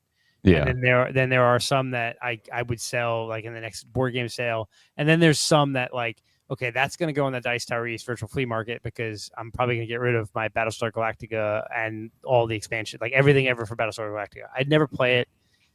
The game I could probably sell for $300. So done. Like, yeah, it's a lot of money just sitting there. Yeah, I'm never gonna play it. It's the base game plus all 3 expansions with the broken token insert all in one box. Wow. Someone's gonna buy that for $300. So done. Okay. And then like Firefly, everything for Firefly, done. You know. Ooh. It's just games that are never gonna get played. So why? I need to get it played. I need to play Firefly. Well, you can buy my copy. You're not missing much. No. Not really. I just want to play it to say I played it. Everybody always says Firefly. I like the show. It's good. It's just long. It's a work. Yeah. It's pick up and deliver. It's Western Legends Firefly. Yeah. So now when we talked Western Legends, which I know Chris brought it up in his top #1 game when caller Chris earlier in the show. I was thinking about it the whole time we were talking about it. I owned it for a minute and then traded it for another game, and never got it to the table. Shrink. GKR. No, and then I have Merchants and Marauders, and I'm like, I keep hearing y'all talk about Western Legends, and all I can think of is Merchants and Marauders. Has anyone here played both? Oh yeah. And any thoughts? Like one better than the other? Similar feels? If you have one, do you need the other? All right, I'm kind of thinking it through. It's been a long time since I played Merchants and Marauders, but the negatives for Merchants and Marauders, yeah, the negatives for Merchants and Marauders were always the games could go extra long, could go 3 hours or more, and then sometimes on a downtime turn called the port action, those can go a little long when you watch somebody do their port action, but then it you don't have that in Western Legends. I can't remember any long turns. The game can run long just because people can stop. As I think Chris mentioned earlier, you can't let somebody run away with the game. So there's ways to keep people in check to slow down their progress. Everybody's always kind of moving towards, I think it's the 10 points that you need to win. But if somebody runs away with it, the game can end pretty quick. But if people keep each other in check, then the game can run long. So I would say it could be a 3-4 hour game if you have 5 or 6 people playing, and again, people are watching each other and trying to stop somebody from any one particular person from running away with it. The thing that I was really thinking about there is Merchants and Marauders I always think of as a pick up and deliver. So I was like, in my mind, Western Legends is not a pick up deliver, but then I started thinking, well, Western Legends is kind of a little pick up and deliver because you get doing the cattle thing. You got to go to one cattle market, get our farm, get the cattle, bring them over to another farm to sell them. You mean pick them up and then deliver them? Yeah, actually pick them up and deliver them. Okay. You got the nuggets that you go to the mine out of the gold, the hills, and then you got to take those into the bank and deliver them. So you're picking those up and then deliver them. Okay. So yeah, so there is some. I can see why you don't think it's pick up and deliver. No, there's a lot of other things you can do, but there's definitely some pick up and deliver in there. Merchants and Marauders I think of as almost exclusively pick up and deliver. So correct me if I'm wrong on that. Hey, if you're a merchant. Okay. But if you're a marauder, yeah, you're getting glory for just beating people up. Okay. So, yeah, there's some similarities there. I think Western Legends definitely streamlined some things. Like I said, there's no long turns. And I remember that being part of Merchants and Marauders, that there would be a turn that if somebody went and did a big port action, you could do 4 or 5. Hiring people, visiting the Yeah. Town for the inn for gossip, and all those different actions that you do in that port action can take forever. Yeah, all of the actions, fixing your ship, upgrading your ship in Western Legends are pretty snappy. I mean, you're mining gold, you just roll the dice. That's how many gold nuggets you get. You're you're picking up cattle. You're just flipping the top chip, and that's the type of cattle you get. You go to sell stuff. I'm selling 6 nuggets. I get the money. That's it. I go to the store. The store might be the longest thing because there's a little display, and there might be 7 or 8 different things. It's a beautiful setup, that card display. Yeah, so that's probably the large. Sometimes those decisions on what do I buy when I go into the general store. But other than that, the turns in Western Legends tend to be pretty snappy, so pretty quick. Yeah, very cool. Yep. Thank you for that. I was curious. Sure. Yeah. All right. Well, that gets us towards the end of the show here. Phone lines are coming off as we prepare to wrap this thing up. Any other geeky goodness? Other hobbies or adjacent to geeky goodness that we handle. I think for me, TV wise, right now, my son, my oldest son, got me into watching Everyone Hates Chris. And Okay. I am. That was funny. I've It watched is- a few episodes. It's pretty funny. It is an older show, Yeah. but it's set in the 80s in New York. And I guess because of that setting, I don't feel that it's an older show. Like, I don't feel its age. It really hits well. I'm really enjoying the acting in the show. Terry Crews. You've got from Martin, the mom. She plays the friend in Martin, the old Martin show, the downstairs neighbor. And then, of course, the young man that's in the show that plays the role of Chris Rock, and he's such a solid young actor at that age. And what's cool is his best friend is actually, I think it's from Phineas and Ferb. I believe it's actually Phineas. The voice. Yeah, is the actor in the show. So there's a lot of throwbacks there, but the comedy is just great. I do want to, gaming related, I want to give a shout out to Armada Games and Mike from Armada Games. Oh, yeah. I had purchased the Ticket to Ride deluxe train sets that came out. I messaged him and I said, hey, I want a whole set of them, purchased them. You know, I stopped there like a week or two ago. And talk about friendly local game stores. He had gotten, I guess the distributor had sent him promo packs for another one of the deluxe train sets. And he messaged me and a couple people from the Beans Dice crew that had purchased the sets. And he's like, hey, I've got these milk train sets. I'll kind of show them out here. Little milk. Yeah, let me trains. run the camera. Yeah, there we go. There we go, little milk train sets, and he gave it to us for free. He's like, I got them from the distributor, and since you bought all, the whole set of trains, just stop by and pick it up. And Awesome. These are selling on eBay for a decent chunk of money. So there's plenty of probably game stores that would take them immediately, try to sell them for more money. But the fact that I went in and bought all the train sets, he's like, here, done. So I think that's pretty cool. It's a good point to local game stores, when you make a relationship or you buy things from them, they think of like, okay, well, hey, you bought all these trains, so here's a little promo pack, or here's this, type of thing. So big shout out to that. That was kind of cool. I appreciate that. Very cool. Good deal. I felt that too. I went in to pick up my order of deluxe trains, which are going to be used for Christmas gift, and he, unsuspecting, there, boom, milk trains thrown in there. Yep. I scooped up a copy of Bounty Hunters. I'm going to be using it as a gift for Christmas. And as soon as I pay for it, get it on the counter, Lane, one of the employees there, throws a playmat up on the counter and goes, here's the promo playmat. And she just throws it in there. I'm like, I said, how much more? She goes, no, you bought the game. Here's the promo playmat. Yep. That's Armada Games for you right there. That is true.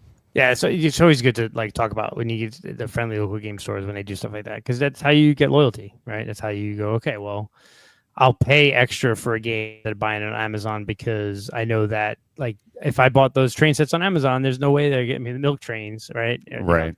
So yeah. Yeah. Cool. Nice. Very cool. Nice shout out. And then as far as TV to watch, The Penguin.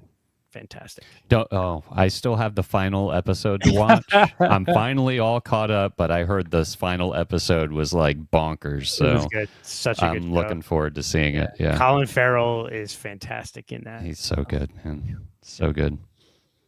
I got my brother watching Severance finally. Oh, okay. I talked him into watching the first episode while I was down south. We usually catch up on movies and stuff like that. So he hates watching series. He just doesn't want to get invested in stuff like that. But I was like, I know this is going to be right up your alley. And we watched the first episode together. And he was like, okay, yep, you got me sold on this one. Got me hooked. Yep, good show. We got a lot of chats there. I got some. I think we triggered Chris on this one. Ready to go? Let's see. We're talking about Noble Knight games. I'm assuming here he says, I always counter offer and get more than they offer. You have to bargain with them to get the best deal. Oh, you can bargain with That's them? I good to didn't even know. know that. You don't sell to them to get the best deal for your games, though. It's just an easy way to get rid of a bunch of them and something for them. Western Legends has 3 options for game length: short, normal, and long. Never play the long game. But the short and the normal length is ideal. Yeah. And then he says you can choose either a short, normal, or long game in Western Legends. And then Edmund England pops in. I will be playtesting my game at a local game convention in Stockholm. Sweet. But my cubes have not arrived from Germany. Oh, no. Boo. Ticket to Ride trains. Those little trains, they can be used for a lot of stuff. Yeah, that's what I'm trying to figure. So I have all these deluxe trains, right? So I open up my Ticket to Ride box. I'm like, what am I going to do with all of the generic? Throw them out. No, you keep them all. You keep everything. Throw No. nothing away, They're ever. Going in the recycling bin. They're plastic. You can make little ornaments out of them. Yeah, like I string them together and make like a There you string go, of them yeah. and just throw them on the string. Oh, that would be cool. They're like garland. Little tree garland. Train garland. Gave me an idea. Thank you. There you go. It'll work. Yeah. So New season or end of the season of Yellowstone is out. So wifey and I got to catch up on the most recent episode.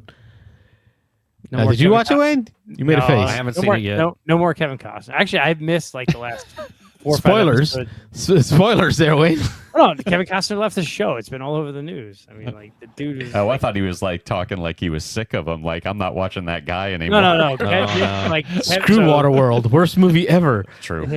Not that bad. Next to Post- Battlefield Earth. Post- But Post anyway, was go better. ahead. It's 2 of my favorite movies. Both of them. Are you serious? No, I've watched them so many I will times. 2 of my smack you favorite right in movies. the mouth. Do Battlefield not Earth joke is with me like that. atrocious. That is atrocious. It's horrible. That explains a lot. Yeah, it does. Waterworld is pretty bad. Postman's not that bad, but Waterworld's pretty bad. But no, so Kevin Costner got into like a big like tiff with the show creator Sheridan, whatever his name is, something Sheridan. And so they, Something like that, yeah. So he's just like, "F it, I'm done." He left. So like the second Oh, half wow. of last season, they had to kind of write out Kevin Costner's character. Unfortunately, it took so long for them to kind of get their stuff together. Like 3 years since Right, like I'm like everybody's old now. Like look at all the gray in that hair. And it's a good show. So yes, so I'm glad it's back. I'm hoping they can just button this up for me. Like let's not like Firefly where it just kind of ended abruptly. I want to have this buttoned up. So I'm glad to have that. Other than that, movie wise, introduced my oldest son to Gladiator. So for the first time ever, he watched it. He loves Joaquin Phoenix in The Joker, and I was like, "Well, you got to see Gladiator." Is the new Gladiator out yet? Not yet. Not yet. November. Okay. Is that I think like November next month? 22nd or Close. something. Okay. It's coming soon. Yeah. So he's excited now. I remember I got like the first surround sound system like in my home, and that Gladiator was like the first DVD I Oh, got yeah, with yeah. that Me first too. battle, that first opening like 10-minute battle scene in the surround sound was pretty Or when the good. lions come out, was it lions or the tigers, Tigers. or whatever? Yeah, when he on the chains. They have- Or the first time that he goes into the gladiator combat, he's in that tunnel behind the door, and it's all shadows and light, Yeah. and you can hear the chain, that mace whipping around on the chain, and in the surround sound, Wayne, Yeah. like that THX baby, like every speaker going around as the ball moves. Oh man, great film, Gladiator. That'd be good to see the next one in the theater. It's just great. It's something about watching your kid watch it with you, like experience it for the first time. It just like amps it up. I mentioned on the show that I introduced my 2 oldest to it earlier this year, so that was the first time they'd ever seen it. So I made him sit down and finally watch it. But my son did not want to watch it, but once it was over, he wanted to watch it again. So yeah. Nice. Yeah. That's all I got for my other geeky goodness. Yeah, that's it. I've been catching up on The Witcher. Me and my wife never watched The Witcher, and so we're almost done with the old, but they're getting ready, I think, to start the new season without... Henry Cavill. Yeah, change them out. Yeah. So she's all upset now. She's like, I don't even want to watch the next season when it comes out because he's so pretty. I want to look at him. But Nice. anyway, yeah. But He's- so we'll he's see. a- he's a big nerd too, man. Yeah, he is. Warhammer Yeah. and Apparently, that's part of the contention that he had Yeah. with the Well, he- show he- He producers. didn't like where he it was left going. to go. Yeah, he didn't like where it was going because it was not true to the source material, and he signed a major deal with Amazon to do Warhammer stuff. He's doing he's The Warhammer 40K movie. show he's doing. Yeah, 40K show and movies and stuff. So. There's also rumors he's going to be the next Wolverine. Oh, really? Interesting. Well, did you not see Wolverine and Deadpool? Oh no, I know he's Okay. the cavalry, but Cavalry. there are actual rumors that he is going to be the next Wolverine. Which I think that actually starts streaming this week, doesn't it? What? Wolverine and I think it already is. Deadpool. Yeah. I need to watch I that. think it's already. Yeah, I think it's already out there. Yeah. Isn't he too big to be Wolverine? Kind of is. Well, he's actually a shorter actor, which Wolverine is a shorter character. That's why I didn't care for him as Superman. Wolverine, I think, if you were to take the comic book character and put him in real life, he's equivalent to like 5'4" is what Wolverine actually is. I did not know he was that nerdy in depth here, Mike. So we're going pretty nerdy. Zip it up, Mike. Your nerd is showing. Whereas Superman is over 6 feet tall because he's an alien. You realize that Henry Cavill is over 6 feet tall. Well, he's no Christopher Reeve though. That's the thing. 6'1". Well, Is he? I mean, Yeah, he's 6'1". Yeah.